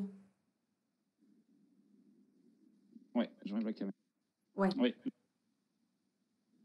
C'est mieux, vas-y. C'est mieux, donc... Hop. Alors oui, donc comme je disais, oui, ça fait plaisir de voir un collègue qui est présent également dans l'auditoire. Et puis, bien, il est bien évident qu'il faut qu'on se rencontre et qu'on se serre tous les coudes, qu'on aille tous dans le même sens. Et puis, on verra la suite des événements. C'est ce flou qui est difficile à jauger, de ne pas avoir de visu sur à quelle sauce on va être mangé, de quelle manière les choses vont se passer. Mais à partir du moment où on se soutient tous ensemble, déjà, ça se passera mieux. Oui. Et Rio voulait prendre la parole. Et Rio? Oui, bonsoir. Est-ce que vous m'entendez? Oui, on t'entend. Oui, bonsoir, Dario. Je voulais revenir sur la question d'objecteur de conscience pour rappeler qu'on peut se déclarer objecteur de conscience que lorsqu'on a une obligation. Par exemple, dans le temps, on faisait notre service militaire, c'était obligatoire, donc on pouvait être objecteur de conscience. Donc, se déclarer objecteur de conscience, seuls peuvent le faire ceux dont la vaccination est obligatoire. C'est-à-dire les civils n'ont pas le droit, étant donné qu'ils ont le choix de refuser ou d'accepter, d'être cobayes à cette injection. Par contre, policiers, pompiers, tout ce qui est médicaux, eux, c'est une obligation. Donc, eux peuvent faire une déclaration d'objection de conscience. Et je vous ai mis donc la déclaration sur le chat police. Donc, vous pouvez la récupérer. Elle est préécrite, il y a juste à la remplir. Merci Rio. Merci. Oui, alors merci beaucoup pour cette petite précision sur l'objection de conscience. Parfait. Je voulais juste remercier Benoît aussi parce que ça fait du bien d'entendre dans la bouche d'un gendarme le mot résistance. Mon Dieu, ce que ça fait du bien. Donc merci. Voilà, ma question, c'est, on entend beaucoup parler en ce moment de tout ce qui concerne l'armée européenne, la police européenne, la gendarme européenne. Donc là, la question, elle s'adresse à Patrick, à Fred, à Moka, à Sonia et à Benoît. Est-ce que vous avez entendu parler éventuellement d'une délégation, je ne sais pas, européenne ou OMS, visant demain à nous imposer, en notant toute responsabilité de la France, l'obligation vaccinale, en passant par l'OMS et par l'Europe, et que ces armées européennes ou police ou gendarmerie européenne prennent le pas sur la police, l'armée et la gendarmerie nationale? Alors, je vais juste donner un premier élément de réponse. Moi, personnellement, je n'ai pas entendu parler de ça, mais pour moi, en fait, ce changement a lieu déjà en interne. Pourquoi? C'est-à-dire que beaucoup de personnel, donc les résistants, pour reprendre ce mot, quittent la gendarmerie. C'est-à-dire que les anciens gendarmes, ceux qui avaient un peu de bouteille, un peu d'expérience, qui savaient dire non, quittent la gendarmerie, quittent l'armée, quittent la police, quittent les forces de l'ordre. Et il y a ce qu'on appelle, ce que j'appellerais maintenant un nivellement par le bas. C'est-à-dire que comme il y a une sortie en masse des éléments qui osent dire non, on recrute à tout va, on ouvre les vannes à fond et on recrute avec un nivellement par le bas, donc avec des moyennes très faibles. Et pourquoi? Parce que ces gens-là vont dire oui, vont dire amen à tout. Voilà, là on leur dit avant d'intégrer l'école de gendarmerie, par exemple, faut se faire vacciner, il n'y a pas de problème. Et on sait déjà que ce sont des gens qui obéiront. Ils obéiront sans aucun problème. Donc il y a déjà pour moi cette chose qui se fait en interne au niveau de toutes les forces de l'ordre. Et pour moi, c'est déjà le premier pas vers une prise de force en masse. Et on sait qu'on aura des gens qui seront absolument obéissants au moindre ordre, en fait. Est-ce que je peux prendre la suite de Patrick? Une minute, oui Benoît, juste une minute. Lo? Non, je disais juste merci. Oui, Benoît, réponds à Lo si tu veux. Oui, je vais prendre la suite et je vais appuyer ce que vient de dire Patrick parce que bah oui, des démissions, il y en a en pagaille et il y a un nivellement vers le bas. Évidemment, je peux que redire la même chose, que le but est d'embaucher des gens serviles, obéissants et voire même un peu, pardonnez-moi, un peu idiots. Bon, et sur l'Eurogenfort, dans ma carrière, j'ai eu l'occasion de faire quelques stages à Saint-Astier. Donc bon, Saint-Astier, ça va pas en dire long parce que c'est les mobiles qui vont faire des stages de recyclage sur le maintien de l'ordre là-bas, pardon.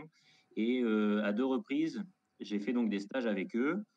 Donc effectivement, moi à l'époque, on me présentait ça, je trouvais ça plutôt bien parce que bah, j'étais pas aussi conscient qu'aujourd'hui, mais moi je trouvais ça chouette, la coopération entre les différents pays.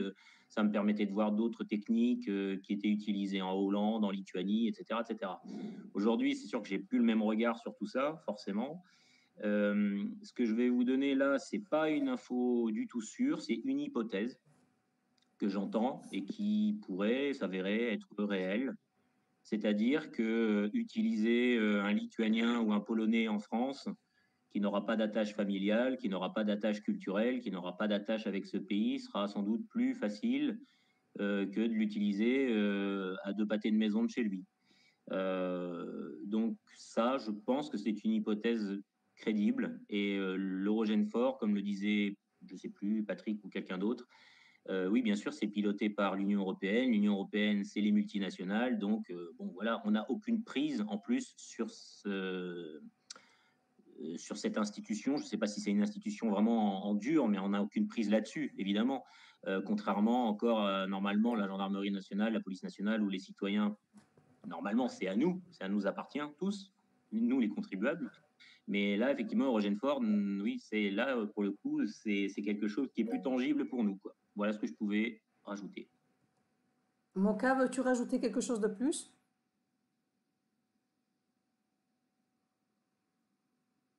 Moka? C'est-à-dire qu'on a la chance. Oui, je suis là. Non, il n'y a pas de souci. Je disais, oui, moi, je peux éventuellement dire que l'Eurogène fort, j'en ai vu effectivement des photos et des vidéos où ils sont vachement bien équipés, avec des beaux blindés. Et je pense qu'un jour ou l'autre, ils seront utilisés pour nous remplacer. Moi, j'irai pas plus loin que mes 2 collègues là. Le seul point que je pourrais rajouter, c'est à la prise de la présidence de l'Union européenne par notre cher président. Très rapidement, les services de police, sans qu'on demande quelque chose, on a tous été destinataires d'un joli écusson Union européenne. Donc là, j'ai énormément de collègues qui portent ça sur leur tenue. Encore une fois, ça a souvent créé des débats entre moi et certains, en leur disant que moi, là-bas, j'étais police française, pas police européenne. J'étais là pour protéger les citoyens. Mais toutefois, j'ai des collègues, je vais être pas vulgaire, mais ils font les kékés. Ils ont le nouvel écusson, c'est beau, c'est à la mode, il y en a qui l'ont pas, enfin voilà.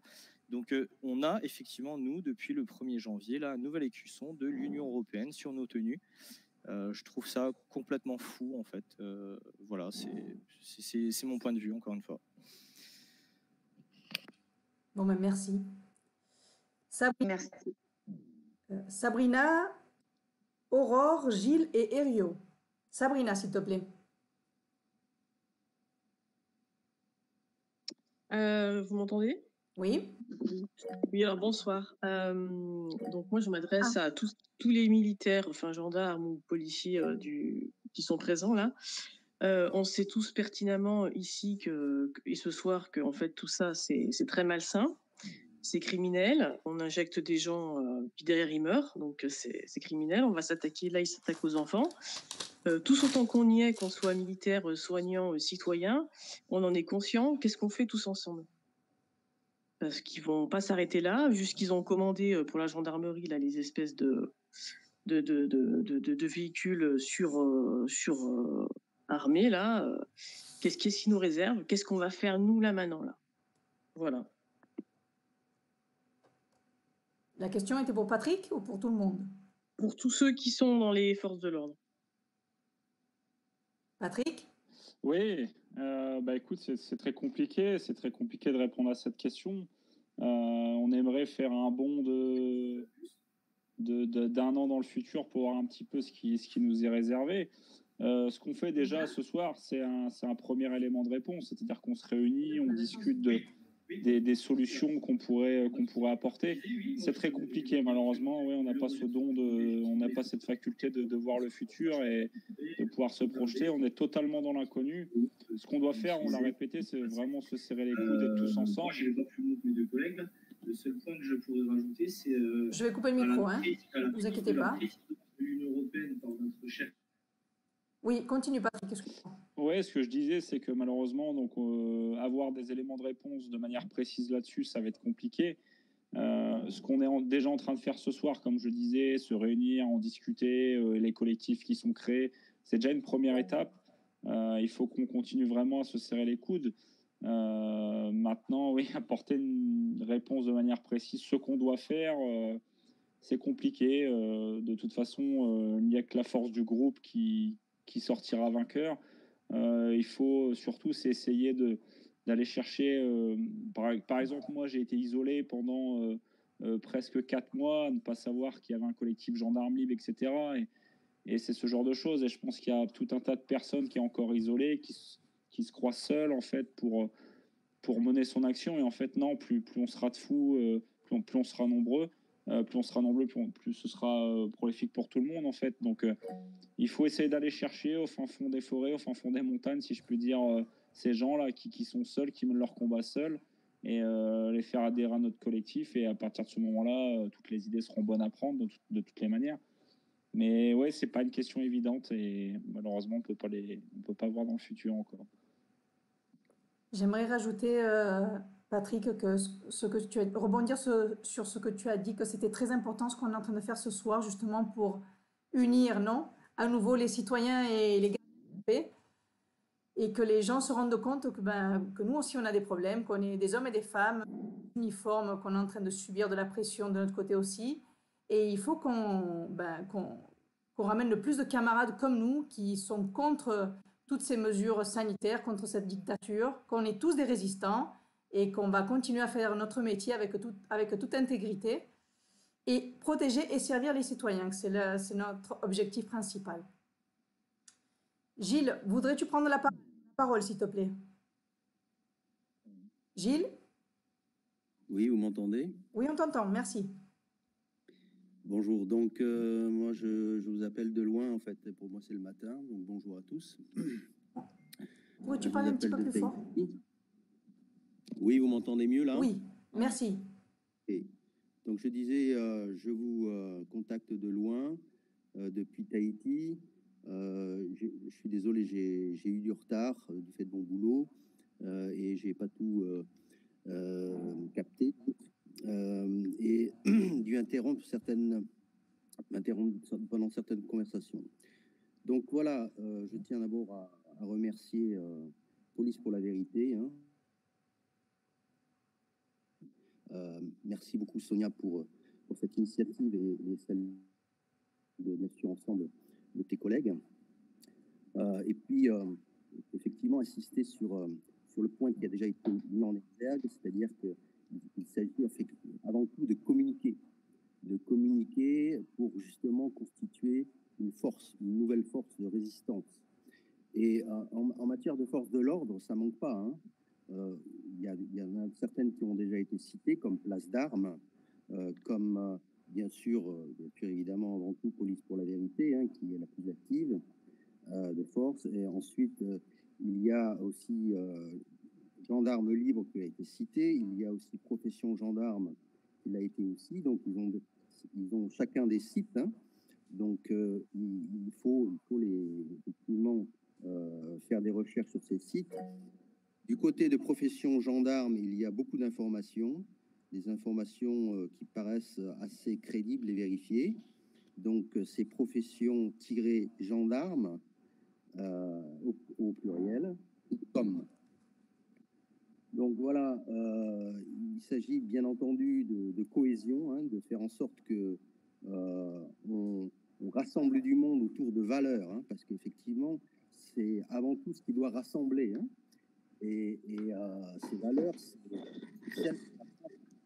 son pacte républicain, des valeurs qui ont été trahies. Hein, c'est pour ça qu'on doit se rassembler. On assiste maintenant un court-circuitage des institutions, et ça, évidemment, là aussi, on sort d'un pacte républicain. On assiste aussi à un court-circuitage de la médecine, hein, depuis le début donc, de cette pandémie. Donc, pandémie, oui, et effectivement, elle est nommée comme ça. Pandémie, non pas pandémie. Je crois que tous ceux qui sont ici savent pourquoi. Voilà. Et la première chose maintenant qui est vécue, c'est celle de la vaccination illégale, mais pas seulement. Hein, quand on voit cet engagement de la France en Ukraine sans avis aucun des institutions via l'OTAN, on est carrément dans le délire complet et dans une trahison complète de la République. Et puis aussi toutes les prévarications dont les politiques ont fait preuve dernièrement, du gouvernement bien entendu, et de prévarications inédites. Voilà, vraiment, on est dans une trahison complète.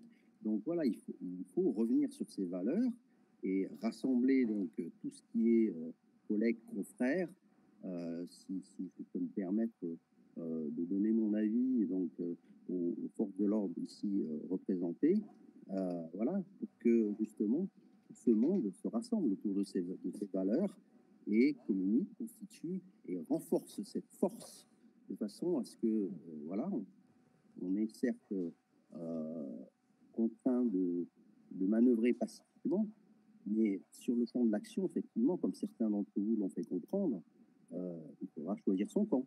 Voilà. Et là, les outils dont disposent à ce moment-là les gendarmes qui ont choisi leur camp, il faudra qu'ils sachent contre qui les tournent. Simplement. Voilà. Merci. Merci à toi, Gilles. Herriot?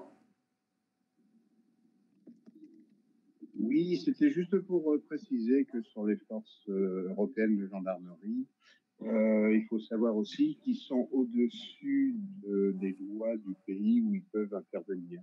C'est-à-dire qu'ils ont des textes qui font référence et qui sont hors des textes de loi du pays d'intervention. C'est-à-dire qu'ils peuvent faire certaines choses que la gendarmerie nationale ne pourrait pas faire, par exemple. Guy? Là, vous m'entendez? Oui, on t'entend. Oui, merci de me donner la parole. Il y a une chose, bon, c'est intéressant tout ce que j'ai entendu, mais il y a une chose quand même qui me semble importante, c'est, par exemple, il y a beaucoup de gens qui ont un faux pass sanitaire. Hein. J'en connais pas beaucoup, mais j'en connais, et il y en a beaucoup que je ne connais pas. Mais personnellement, je trouve que c'est grave, parce que soit on pense à sa pomme, j'ai mon pass sanitaire et je voyage, je vais en boîte, je vais au resto, soit on est un résistant. On ne peut pas avoir un faux pass et être un résistant, c'est pas possible. Donc, si on veut résister, on ne se fait pas faire un faux pass. Et bravo Patrick, vraiment bravo à vous, formidable. Vous êtes un vrai résistant, vous avez refusé le faux pass, vous avez été muté même pour ça, et je vous félicite. Et vraiment, c'est comme ça que je pense. Il faudrait que chacun prenne conscience que il ne faut plus penser à sa pomme, il faut penser à l'ensemble. Il faut qu'on se regroupe tous et qu'on soit des combattants unis contre les autres. Il ne faut pas penser à sa seule pomme. Patrick, tu veux répondre?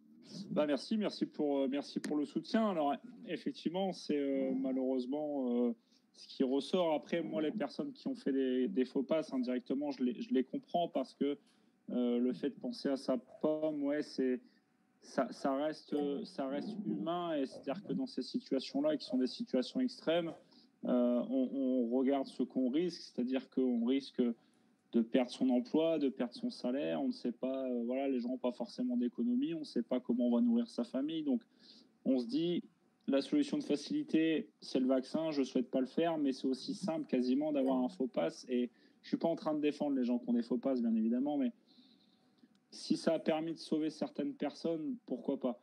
Maintenant, si ça a pu les sauver temporairement, maintenant, bien évidemment, sur le long terme, c'est pas la solution adoptée, et il est bien sûr préférable de résister de manière la plus forte possible en n'utilisant pas ce genre de stratagème. Mais je pense que beaucoup de personnes ont fait ça par la peur, à cause de la peur, et non pas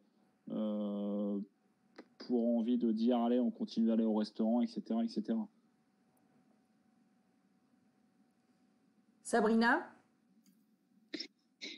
Oui, merci de me redonner la parole. Alors moi j'avais une première question pour Patrick, après j'en aurai une pour Moka. Alors la première question c'est est-ce que le fait que le ministère de la Jeunesse et des Sports soit passé sous la tutelle du ministère des Armées, ça peut avoir une conséquence? Moi ça m'a de suite fait penser pendant la Deuxième Guerre mondiale au SPO. Et du coup je ne sais pas si c'est juste parce que j'exagère un peu ou est-ce que c'est vraiment possible du coup. Et après la question pour Moka c'était par rapport aux policiers réservistes. Là, j'ai vu qu'il les formait en 2 fois 15 jours. Est-ce que c'est des personnes qui sont après armées? Et est-ce que c'est réellement suffisant, 31 mois pour se former, quoi? Voilà, merci. Alors, oui, donc pour répondre à ta question, en fait, ce qu'il faut savoir, c'est que depuis, alors je sais plus l'année, j'ai pas envie de dire de bêtises, mais la gendarmerie est passée sous ministère de l'Intérieur, sauf pour certaines missions qui dépendent encore du ministère des Armées, des missions en opération extérieure, etc. Donc en fait, la gendarmerie, malgré le statut militaire, on va dire qu'à 95% est sous le ministère de l'Intérieur. Donc c'est finalement la même chose que la police. Donc c'est pour ça qu'il y a une contradiction en fait avec le statut militaire et le fait que gendarme égale militaire, mais une appartenance en fait au ministère de l'Intérieur. Je vais essayer de retrouver l'année, je crois que je ne sais plus exactement, dans les années 2000. Donc malheureusement, non, je ne peux pas précisément répondre à cette question puisque pour l'émission, on va dire, tout ce qui est relatif à ce qui se passe sur le territoire national dépend du ministère de l'Intérieur. Merci. Moka? Oui, pour Moka, effectivement, c'est sorti il n'y a pas très longtemps, ça. Il est effectivement prévu que ça soit des réservistes, comme on en a et déjà actuellement dans la gendarmerie. Patrick pourra le confirmer. Hein. Moi, j'ai même des collègues à moi qui, pour arrondir leur fin de mois, vu qu'on n'a pas le droit de faire deux professions, font leur jour de travail normalement. Et puis après, quand ils sont en repos, ils vont faire du réserviste gendarmerie. Et donc, ils sont armés et en tenue au même titre qu'un gendarme. Au même titre qu'à l'époque, j'avais un voisin à moi qui travaillait à la SNCF la semaine et qui, le week-end, venait mettre une tenue de gendarme et faisait des contrôles routiers. Et vous, quand vous étiez contrôlé, vous n'y voyez que du feu, si ce n'est si vous arrivez à repérer les galons. Mais souvent, même chez nous, beaucoup oublient de mettre soit leur matricule, ou on va dire leur numéro RIO, ou alors leur galon. Donc, vous pouvez très bien avoir des gens, comme vous les appelez, des réservistes.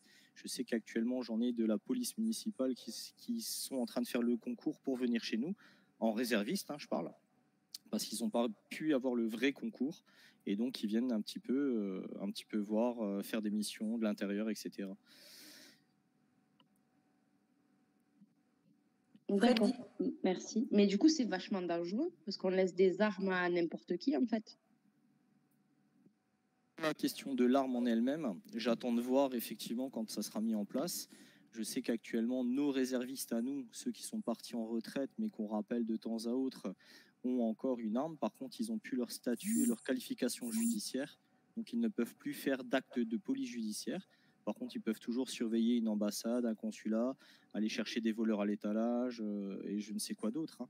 Mais ils ont, eux, en tout cas, toujours leur arme. Maintenant, pour les réservistes, j'attends de voir comment ça va se faire. Parce que chez nous, il y a toujours les ordres, les contre-ordres, les informations, les bruits de couloir et tutti quanti. Donc, on verra quand ça sera mis en place. Mais je comprends votre crainte et vous avez tout à fait raison.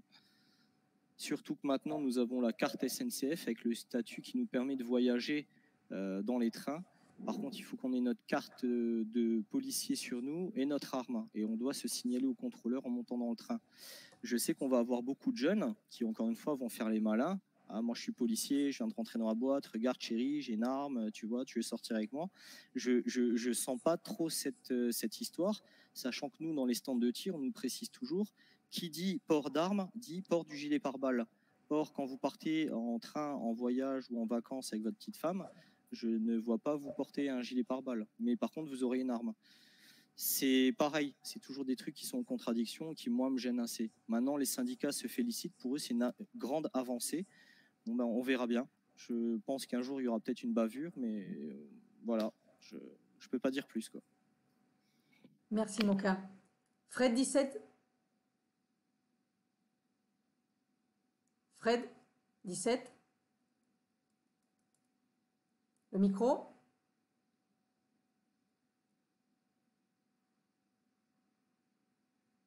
Fred 17, vous voulez prendre la parole ou pas?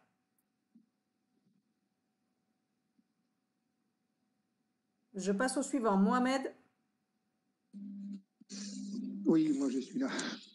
Oui, il y a beaucoup de choses qui ont été dites et pour ça qu'on peut, pour une bonne tenue de ces échanges, bon, on ne peut pas se couper et dialoguer.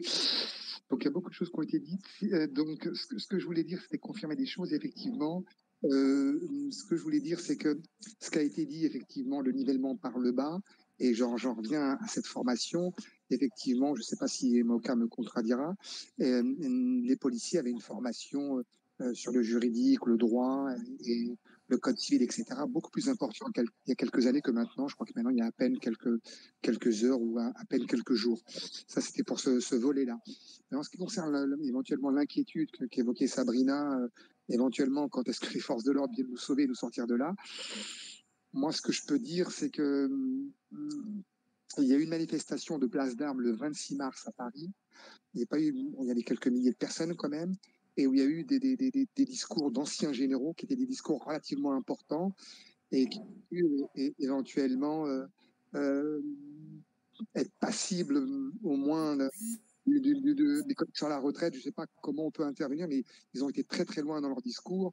Et pour résumer éventuellement cette marche de place d'Armes, ça se résume en 3 mots. Il y a un général qui a dit je n'ai jamais marché pour un ministre, un président ou une république, mais plutôt pour la France, quoi. Donc ça résumait tout l'engagement des anciens militaires, mais aussi de ceux qui sont encore en activité. Ça, c'est une chose. Et par contre, le rôle ingrat que l'on a, nous, on s'appelle les résistants, les dissidents ou les éveillés, c'est qu'on est obligé d'œuvrer quasiment tous les jours sur le long terme et ne pas, j'allais dire, jeter la pierre à ceux qui ne sont pas éveillés ou qui sont dans la consommation, les sorties, les vacances, le restaurant, le petit café, etc. Si un jour on s'en sort, et j'y crois, ce sera pour tout le monde. Ça sera pour tout le monde, même ceux qui l'ont fait. Et quand bien même il y aura ce qu'on appelle les résistants de la 25e heure. Et peut-être que ceux qui sont éventuellement pas encore éveillés et qui peuvent s'éveiller à cause de la 4e, 5e dose, à cause de la menace sur les enfants, viendront grossir nos rangs. Donc il faudra œuvrer. Et dernière chose, en ce qui concerne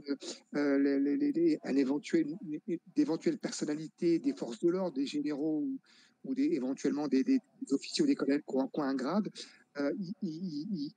dans leur stratégie, ils vont pas se risquer éventuellement à faire une annonce comme l'a fait Rémi Daillé, maintenant d'ailleurs, qui est aux arrêts, qui avait demandé une insurrection, etc., et d'ailleurs qui n'était pas militaire. Ils attendent ce qu'on appelle le point de basculement. Donc pour répondre à Sabrina, c'est-à-dire qu'il faudrait qu'il y ait quand même quelques millions de Français ou de personnes en France et peut-être même partout en Europe, un grand nombre, et à ce moment-là, effectivement, le point de basculement serait en faveur des peuples. Et à ce moment-là, les forces de l'ordre, qui sont composées des gendarmes, des militaires et des policiers, pourraient à ce moment-là initier quelque chose. Mais en aucun cas, ils voudraient prendre des risques et se mettre en danger eux-mêmes, parce que ça reste des êtres humains, ils ont des familles. La dernière séquence qui s'est passée pour la France, c'était les 4 généraux en Algérie en 61, je crois.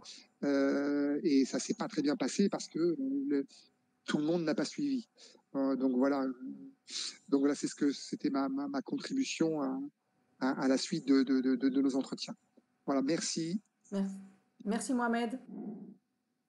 Patrick, tu veux intervenir ou je passe la parole à une autre personne? Non, tu peux passer la parole. Okay. C'était très intéressant. Jeanne?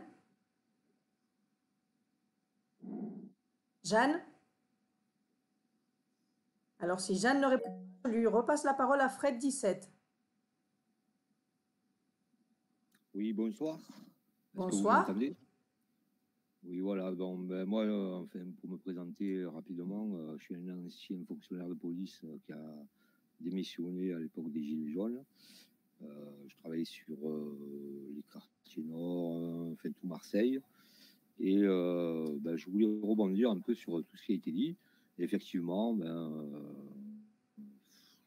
j'ai entendu parler du recrutement. Effectivement, moi, j'ai le source sûr que le recrutement au niveau de la police nationale, au niveau des gardiens de la paix, se fait à 5 sur 20 de moyenne. Donc, on prend des benets qui n'ont pas de cerveau, qui n'ont pas d'esprit de discernement ni d'esprit critique, qui obéissent au doigt et à l'œil pour aller casser la tête aux gilets jaunes ou à tous ceux qui vont descendre dans la rue. Voilà, sous prétexte de faire leur carrière et de garder leur paye. Ensuite, bon, on sait très bien que, enfin, je pense que tout le monde sait que tout est noyauté par la franc-maçonnerie. Enfin, en tout cas, chez nous, c'était le cas. Hein. Tous les commissaires divisionnaires de police que j'ai connus, pour les 3 quarts, étaient francs-maçons. Donc, on les noyautait de tous les côtés. Puis, si vous avez le malheur d'en parler, on vous met au placard. Hein, et voilà, hein, moi j'ai démissionné pour ça, hein, par rapport aux ordres illégaux ou soit de faire le casseur, ou alors de casser la tête aux gilets jaunes qui étaient pacifiques, et d'utiliser des armes de manière illégale. Donc voilà, moi quand je suis rentré dans la police, c'était pour défendre le citoyen et pas pour défendre le pouvoir public politique. Or, c'est ce qui est demandé actuellement. Je veux dire. Donc bon, on va pas se cacher la face, on est carrément dans la dictature. Et bon, ils sont en train d'installer petit à petit le crédit social à la chinoise et la dictature à la soft, doucement, doucement. Bon, malheureusement, il y a beaucoup de moutons, les gens ne se réveillent pas. Bon, on se demande où on va aller. En fait, bon, les gens sont sous hypnose, j'ai l'impression. Je voudrais attirer aussi l'attention sur le Eurogenfort. Il y a bien longtemps que les appels à candidature avaient été faits, où j'avais failli même postuler dans les années, au début des années 2000, où tout était préparé pour justement pour les gros mouvements sociaux dans les différents pays européens, de pouvoir intervenir dans différents pays où on connaît personne et on va facilement casser la tronche des gens qu'on connaît pas et qui sont pas de notre pays. Donc c'est pour ça que lors des Gilets jaunes, vous avez eu des gens des personnes habillées en gendarmes ou en policiers qui ne parlaient même pas français, mais ça ne faisait ni chaud ni froid de casser la tête aux Gilets jaunes. Voilà. Après, bon, on vous demande d'aller casser les vitrines, d'aller pour discréditer les Gilets jaunes. Voilà, tout ça, moi, ça m'a dégoûté, donc je suis parti. Franchement, je suis mieux maintenant que d'être dans cette merde. Ensuite, bon, il faut savoir qu'on a désarmé la population pendant des décennies, petit à petit, au cours de différents familiaux, de ci, de là. On trouve un fusil, on le saisit. Voilà, donc on a désarmé la population française afin qu'elle ne puisse pas se défendre à l'heure actuelle et qu'elle ne puisse pas se révolter. Faut savoir aussi qu'il y a des armes électromagnétiques qui sont en possession de l'État français, que pratiquement personne n'est au courant, mais qui sont faites pour maîtriser les foules, les grosses foules, où on vous envoie des micro-ondes et vous maîtrisez facilement 200 personnes avec un canon. Vous avez le sang qui bout, alors vous prenez un genre de gastro là, et vous ne pouvez plus combattre. Donc vous anéantissez 200 personnes facilement avec un seul canon. Et le ministère de l'Intérieur est en possession de ces armes à l'insu de tout le monde. Voilà. Ensuite, qu'est-ce que je voulais dire bon, voilà, on est en train avec le vaccin du Covid, là, c'est bien de savoir que c'est la phase de dépopulation de la planète, liée à Klaus Schwab, le grand reset, la mise en place d'une nouvelle ordre mondiale, Big Pharma et compagnie. En fait, les gens sont des cobayes, tout simplement. Je veux dire, ils ont remplacé les laboratoires et se font injecter de la merde. Et puis bon, ça va permettre de faire tomber la population de pas mal de monde. Voilà, bon, tout ça c'est général. Je pense que si vous vous renseignez, il y a assez de trucs pour se renseigner. Et ensuite, faut savoir aussi, renseignez-vous aussi sur la fraude au non légale, parce que tout est illégal. Si vous vous renseignez bien sur même société.com ou quoi, vous verrez que l'État français n'est qu'une société privée, que tous les ministères sont des sociétés privées, que les communes sont des sociétés privées, que la police, la gendarmerie, en fait, ce sont des agents privés, puisque ce sont des sociétés inscrites avec un numéro de SIRET, registre du commerce, enfin, même pas du commerce, registre des sociétés, des entreprises. Et d'ailleurs, du moment où ils ne sont pas enregistrés au registre du commerce, ils ne peuvent pas transacter de l'argent. C'est pareil pour les impôts, puisque c'est du racket. Et donc, ils ne peuvent pas transacter de l'argent du fait qu'ils ne sont pas au registre du commerce. Ce sont des sociétés privées. Et tout simplement, la police et la gendarmerie ne peuvent pas non plus vous mettre des amendes puisqu'ils ne sont pas habilités à transacter de l'argent, puisque c'est une société privée. Il n'y a pas de fonctionnaires, il n'y a pas de gendarmes, militaires ou quoi que ce soit. Renseignez-vous bien autour de ça. Il y a quand même pas mal de canaux qui en parlent. Tout est illégal. Voilà. Même l'État, il n'y a pas d'État. c'est une société. La police, enfin la présidence française, quoi. Enfin, c'est une société. Bon, tout est forclos depuis 1933. Tout est enregistré aux États-Unis, à Washington DC. D'ailleurs, on sait que bon, Washington DC ne gère pas les États-Unis, c'est une société aussi. Et voilà. Enfin, renseignez-vous de votre côté. Voilà, bon, j'ai fait le tour. Hein. Bon, il faut savoir, voilà, maintenant on a des flicards, enfin tous les anciens, tous les bons flicards, les bons gendarmes qui étaient rentrés là-dedans pour protéger le peuple, on les a dégagés, on les a mis au placard ou on les a virés. Et puis on a pris des benets, des abrutis, des psychopathes à 5 sur 20 de moyenne qui ne savaient même pas écrire la langue française et qui oublieront au bout de doigt et à l'œil pour péter la gueule de tous ceux qui vont se révolter. Bon, après, la France sera toujours les derniers, il n'y a que des moutons, c'est aberrant de voir tout ça. Hein. Voilà, c'est tout, j'en ai fini là. En tout cas, je remercie Patrick, enfin, voilà, tous les collègues, anciens collègues qui sont là, et Sonia pour leur courage et d'éveiller les gens, hein, parce que bon, ça serait temps quand même, hein, depuis le temps que ça dure, et puis bon, voilà. Voilà, merci à tous, et puis passez une bonne soirée, je vais continuer à vous suivre. Voilà. Merci Fred pour ton intervention. D'ailleurs, j'en profite pour dire aux camarades, gendarmes ou en activité ou retraités, ça nous est égal, et même policiers, s'il vous plaît, contactez-nous parce que c'est très important que nous soyons tous en lien parce qu'on a un sacré travail à faire. Les amis, il faut qu'on se rejoigne tous. Benoît, s'il te plaît. Oui. Alors, plusieurs choses, je vais rebondir. Une personne tout à l'heure demandait qu'est-ce qu'on doit faire aujourd'hui. Et je ne vais pas vous donner la solution parce que je ne l'ai pas. Mais par contre, la solution, je pense qu'elle prend plusieurs formes. Chacun mène son combat à sa façon. Par contre, ce qu'on peut faire, nous, qui est en dehors des recours juridiques, en dehors des manifs, des pétitions, des arrêts maladie, tout ça, faites-le si vous pensez que ça aide, il n'y a pas de souci. Je vois deux choses. Il y a certaines choses qui ne peuvent pas être dites sur les téléphones, sur les réseaux, sur Internet. Donc, comme je disais tout à l'heure et comme d'autres ont dit, il faut se voir. C'est vrai que la vie est chère, c'est vrai que la vie est difficile. Donc, essayer de se voir en local, c'est mieux, avec des résistants locaux, militaires, ex-militaires, avocats, journalistes, plombiers, qui vous voulez. Partager des idées, et c'est dans cette dynamique, en parlant, que des bonnes idées, justement, vont naître. Mais des idées, pourquoi je vous dis qu'il faut se voir? Parce qu'il y a des choses, encore une fois, je me répète, qui ne peuvent pas être dites dans tout ce qui est numérique. Et puis, un autre axe aussi qui me semble important dans ce qui peut être fait, c'est l'introspection. L'introspection, vraiment réfléchir sur notre société, celle qu'on a connue avant, elle est finie. Vers quoi on se dirige, on ne sait pas trop, on en est tous un peu là. C'est difficile aujourd'hui de se projeter dans l'avenir, c'est compliqué. Comme le disait Marie-Estelle Dupont, là, c'est une psychologue là, qui... Bon, elle est mariée à Blachy, etc. Mais bon, bref, elle dit des trucs quand même intéressants.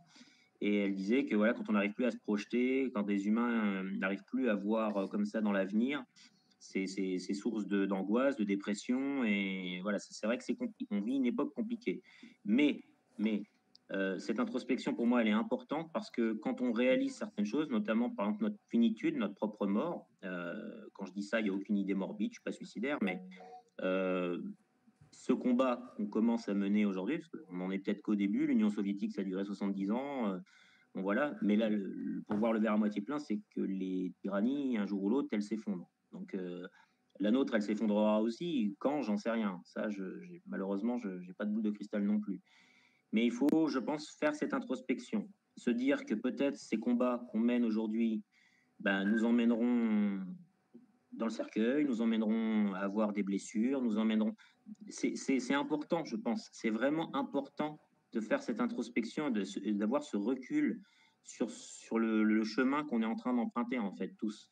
Je vous dis ça, je le fais, hein. Je le fais et c'est pas facile parce que avant, moi comme tout le monde, je pensais à des trucs très terre à terre, quoi, hein, acheter une maison, partir en vacances, voilà. Aujourd'hui, c'est sûr qu'on pense à des choses différentes. C'est compliqué. Il y a aussi une autre introspection à faire, c'est sur le. J'entends souvent, il faut qu'il y ait une majorité qui nous rejoigne. Sincèrement, au vu de l'histoire, je suis pas historien, je n'y crois pas à la majorité, je n'y crois pas. On est 67, 68 millions en France. J'ai du mal à croire qu'il y ait plus de la moitié de la population qui soudainement vienne avec nous. En revanche, une minorité active, organisée, coordonnée, comme en parle Alexandre Juvin-Grenet, par exemple, hein, qu'on l'aime ou qu'on l'aime pas, mais bon, peu importe, c'est pas la question. C'est ça, je pense, qui fera la différence. Et ça aussi, c'est une certaine introspection. Alors, quand je vous dis minorité, hein, je ne parle pas de 10 personnes, évidemment, mais quel chiffre? J'étais assez d'accord avec ce qui se disait sur un chiffre qui provoquera une bascule. Je ne peux pas te dire est-ce que ça sera 500 000, 1 million, 2 millions, mais en tout cas, non, ça par contre, je n'y crois pas une seule seconde qu'il y aura 34 millions de résistants dans les rues un jour ou l'autre. Ça, et la majorité suivra, quoi qu'on fasse, qu'on aille dans le pire avec des exécutions sur la place publique, la majorité suivra, et qu'on aille dans le mieux avec une vie épanouie où vous pouvez vivre de votre travail et élever vos enfants correctement. Voilà, mais ils nous remercieront pas, mais c'est comme ça, on le fait pour nous, on le fait pour nos enfants, on le fait pour eux aussi, ils en bénéficieront, et c'est comme ça. Mais ça, je pense qu'il faut vraiment l'intégrer, quoi. Une autre chose que je voulais ajouter sur le nivellement par le bas, dans le recrutement, quelqu'un disait aussi, était étonné, sidéré que des gens mal formés, avec peu de compétences, peu de qualifications et parfois pas la lumière à tous les étages, puissent avoir des armes. Mais moi, je vais vous dire même plus. Donc, pour rappel, je suis gendarme, hein, également. J'ai bossé dans une unité spécialisée, je dirais pas laquelle, et dans cette unité spécialisée, je passais des collègues militaires, armée de terre, armée de l'air, marine nationale, je les passais au fichier, donc au traitement des antécédents judiciaires. Donc je sais que dans le TAJ, comme on l'appelle, il y a aussi des gens qui parfois ne sont pas coupables, mais c'est pour vous donner un ordre d'idée quand même, il faut le savoir. C'est pas le cas, ça, je pense, en gendarmerie actuellement. On est vraiment, encore pour le moment préservé de ça, mais dans les 3 autres armées, il m'est arrivé régulièrement, quand je vous dis régulièrement, très régulièrement, de passer des militaires des autres armées au fichier et de voir des gens donc qui étaient connus pour des faits de violence, des faits de vol, des faits de séquestration. J'ai même vu une fois un fait en rapport avec une infraction liée au terrorisme, et ces gens-là étaient militaires. Qui dit militaire dit armes, dit documents sensibles, dit matériel sensible. Donc ça, je l'ai vu de mes yeux dans les 3 autres armées. Donc c'est hyper inquiétant, oui. Ça, il faut le savoir aussi, quoi. Donc voilà, j'en finis là, mais la solution, il n'y a pas de solution miracle, mais ça prendra du temps. Mais voilà, ça passe un peu par, à mon avis, tout ce que j'ai évoqué. Voilà. Merci Benoît. Alors, je vais donner la parole à Erio, Jelp, Steph, Marie et Nat, et nous allons terminer la conférence pour ce soir, d'accord? Alors, j'ai demandé la parole et je ne suis pas nommée. Ah non, ben, Chanty. Oui, ça fait un moment que je l'ai demandé. Ben, excuse-moi, alors tu vas après Erio, tu passes toi, d'accord? Ok. Erio, s'il te plaît. Oui, bonsoir. Donc, je souhaite intervenir pour ceux qui ont des enfants. Pour vous dire que vous avez un moyen de bloquer la chose, c'est de demander à la caisse primaire d'assurance maladie un bilan de santé. Donc, actuellement, la caisse primaire d'assurance maladie concernant les vaccins ne veulent pas donner de rendez-vous pour les bilans de santé, ce qui permet de bloquer le processus et vous allez voir votre médecin traitant qui va vous faire un certificat comme quoi votre enfant est dispensé d'une vaccination en attendant le bilan de santé. Je vais vous mettre le lien de la caisse primaire d'assurance maladie pour faire la demande. Comme ça, vous pourrez faire la demande à la rentrée si le vaccin devenait obligatoire pour l'enfant. Le deuxième point, dans le civil, nous avons constaté que beaucoup de personnes vaccinées 2e et 3e dose se suicidaient.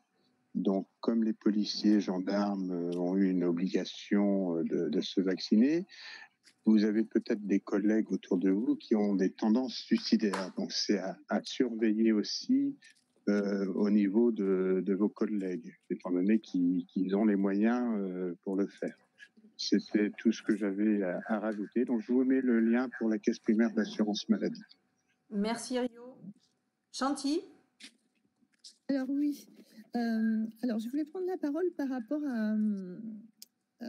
au fait que tout à l'heure, une personne a parlé des faux passes en disant les gens sont égoïstes. Alors moi, je connais très bien le milieu soignant et je peux vous dire que beaucoup de soignants ont fait des faux passes pour soigner, pour rester dans la place. Et pour moi, un soignant est beaucoup plus utile à soigner qu'à être en train d'attendre patiemment dans son jardin. Alors, il faut des deux. Moi, je pense qu'il faut des gens qui ouvertement refusent ce qui se passe et montrent qu'il y a une conscience de ce qui se passe. Lors de la Seconde Guerre mondiale, il y avait des gens très bien positionnés dans les institutions et il en faut. Je trouve que l'ennemi, lui, il a plein d'espions, de machins, de gens qui sont placés un peu partout.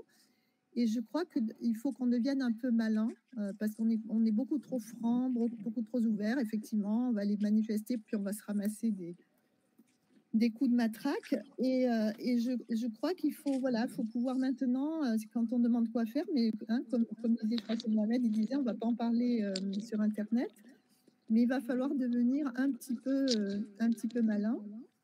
Et je voulais pointer autre chose, c'est que par rapport à l'obligation vaccinale, l'ennemi est très malin parce qu'il n'y a pas d'obligation vaccinale en fait jusqu'à présent.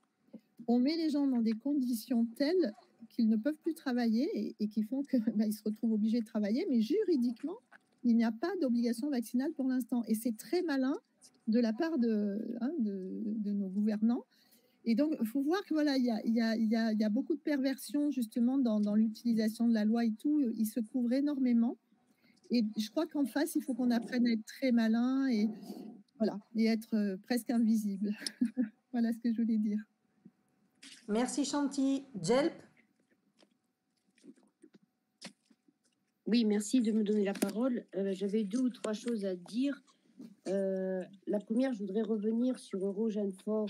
Donc, il y a une info qui circule selon laquelle il y aurait 2500 personnels qui seraient déployés en France sur 6 bases. Donc, évidemment, c'est très inquiétant pour des citoyens lambda comme moi. Mais ce matin, il m'est venu une idée et je me suis demandé si ces gens qui étaient quand même armés avec des armes de précision, que peut-être n'ont pas les forces de l'ordre en France, je ne suis pas tout à fait sûre qu'ils soient déployés en vue de se battre, entre guillemets, contre les simples citoyens. Je me suis fait du souci pour les forces de l'ordre françaises, voilà, pour tout vous dire. Parce que je pense qu'au plus haut niveau, ils savent très bien qu'il y a, aussi bien chez les policiers que chez les gendarmes, que chez les militaires, y compris les pompiers professionnels, les pompiers volontaires, et même les navigants, enfin tout ce qui porte uniforme, il commence à y avoir des prises de conscience, et je pense que ça doit déranger au plus haut niveau. Donc ça, c'était la première chose. La deuxième chose que je voulais dire, c'est que j'ai une connaissance, un jeune gendarme réserviste, il y a à peu près 3 mois de ça, est allé voir son chef dans la région où je suis pour lui dire qu'il prenait plus de garde parce que donc le chef lui a dit mais pourquoi, le commandant, pourquoi? Il lui a dit parce que je refuse de me faire injecter. Et le commandant a rigolé. Il lui a dit bon, écoute, vous êtes au moins 50% dans la réserve, donc c'est quand ta prochaine garde? Voilà la réponse du commandant. 50% non injectés, donc très officiellement, enfin si je peux dire au niveau de cette hiérarchie-là. Et donc évidemment, il semblerait que dans certaines réserves, brigades, je ne sais pas comment ça s'appelle, de réserve, les choses soient parfaitement acceptées et sues et voilà, et on s'en fiche. Donc ça, c'était la deuxième chose. Et la troisième chose que je me disais aussi, c'est que voilà, tout à l'heure, j'ai entendu que les forces de l'ordre étaient entraînées au maintien de l'ordre de plus en plus, qu'il y avait des armes qui arrivaient, qui étaient un peu plus peut-être létales, je ne sais pas. Il y a l'Eurogène Ford, etc. Je me demande si ce qu'on appelle les moutons, hein, on a tendance à appeler ça des moutons, c'est-à-dire les gens qui ne vont plus manifester, qui ne vont plus faire de blocage de dépôts pétroliers, qui ne font quasiment plus aucune action. Je me demande si cette absence de réaction n'est pas encore plus inquiétante pour les autorités. Voilà, c'est tout ce que je voulais dire. Merci. Patrick, tu veux répondre à quelque chose? Non, pas spécialement, juste sur la réserve, effectivement. Alors, la grosse problématique, en fait, c'est que si un personnel de la réserve n'est pas vacciné, ne peut plus prendre ses gardes, hein, comme tu as appelé ça, le commandement ne va pas s'embêter, va aller en chercher un nouveau, et puis c'est tout. Et se passera peut-être d'un personnel, d'un ancien de l'arme qui a X années d'expérience et qui pourrait mettre à profit tout ça. Mais on prendra, comme on l'a dit, hein, avec le nivellement par le bas, on prendra un nouveau personnel qu'on formera pendant 15 jours ou 3 semaines. Et puis celui-là, il sera corvéable à souhait, il dira amen à tout, il dira absolument oui. Et puis c'est ce qui est dommage. Donc effectivement, ouais, c'est ce point qui est inquiétant. Steph, vous voulez prendre la parole maintenant?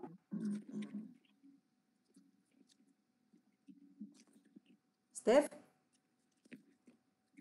Marie? Oui, bonjour, vous m'entendez? Oui, on t'entend. Oui, bonjour. Alors, je m'excuse, je suis désolée, j'ai pas pris la conversation, tout à fait au début, du moins. Je voulais déjà remercier tous mes collègues parce que moi, je suis personnel civil dans la gendarmerie. Donc, je sais pas si je suis la seule sur le petit forum ce soir, mais en tout cas, voilà, je voulais apporter ma petite réponse aussi parce que je voulais effectivement, déjà, merci à eux d'être aussi, entre guillemets, résistants. Parce que moi, j'ai la chance de ne pas avoir l'obligation vaccinale. Donc, évidemment, je ne suis pas injectée. Je voulais effectivement dire, je suis amplement d'accord avec mes collègues parce qu'il y a de plus en plus de personnes qui partent en détachement et en reconversion. C'est hallucinant. Je n'ai jamais vu ça de ma vie. On perd des personnels qui sont, pour moi, qui valent le coup. Alors, c'est pas très gentil pour ce que je vais dire après, mais effectivement, on prend des gens bêtes. Hein, c'est effectivement le cas et je suis amplement d'accord. On prend des gens qui n'ont aucune culture, qui ne sont pas cultivés, qui sont bêtes. Comme ça, ils disent amen à tout, effectivement. Ça, je suis bien d'accord. Parce que moi, il y a peut-être 2-3 ans de ça, je vais citer un cas quand même qui était quand même relativement grave. Ils avaient pris une petite GAV. Tellement qu'ils ils se sont débarrassés parce que ça a été marqué en fait qu'ils ne souhaitaient plus l'avoir avec eux parce qu'ils lui ont retiré son arme, elle était dangereuse pour ses collègues. Là, c'est quand même, si vous voyez, quand même, je n'aime pas capable éventuellement de défendre ses collègues ou alors avoir de l'argent dedans, être dangereuse, alors qu'on a une arme dans les mains, je trouve ça quand même assez dramatique. Effectivement, de toute façon, c'est de plus en plus, on va prendre de plus en plus de gens bêtes parce qu'effectivement, il faut des gens bêtes pour effectivement, entre guillemets, casser des gens, des choses comme ça, quoi.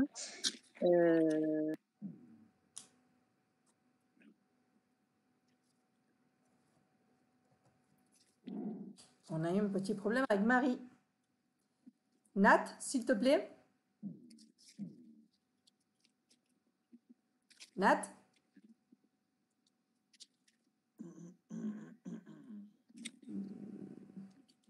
Marie n'est pas revenue?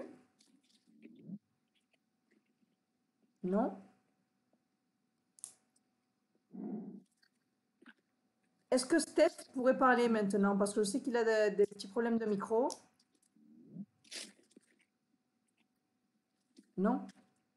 Bon, les amis, nous avons terminé cette conférence pour ce soir. Patrick, j'aimerais bien que tu fermes toi la conférence ce soir avec un petit message pour ces personnes qui ont décidé de participer et être ici avec nous. Oui, bien sûr, avec plaisir.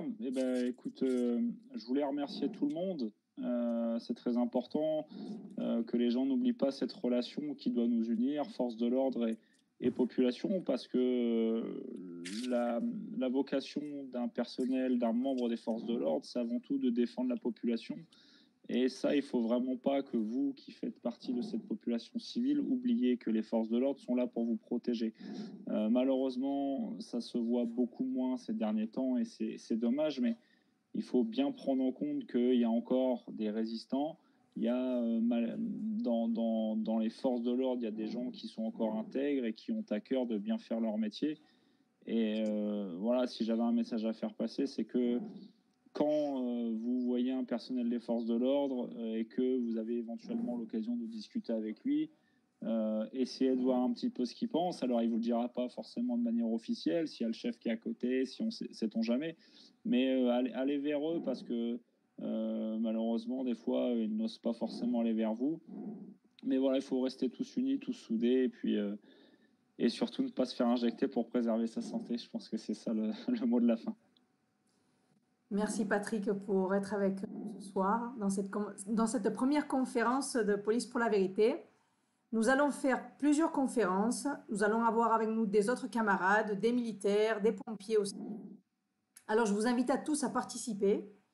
Merci pour votre patience parce qu'on a eu des problèmes techniques au début. Mais bon, c'était la première fois. Et juste pour rajouter quelque chose de plus à ce qu'a dit Patrick, nous sommes là pour protéger, servir les citoyens, pas les gouvernants. Et nous n'allons pas collaborer dans l'imposition d'une dictature parce que nous avons des enfants. Et nous sommes là justement pour ça, pour leur laisser un futur digne. Je veux remercier aux camarades Benoît, Moka, Fred 17 et Marie qui n'a pas été trop longtemps. Mais comme je l'ai dit avant, nous allons avoir des autres conférences avec plus de camarades. J'espère que nous serons plus, chaque fois plus. Voilà. Ça serait génial d'être 50% de camarades. Les citoyens puissent parler avec vous parce que je sais qu'ils l'apprécient énormément et ils ont besoin de vous écouter parce qu'ils se sentent très seuls. Alors, je vous remercie encore à tous et à bientôt. Bonne journée à tous.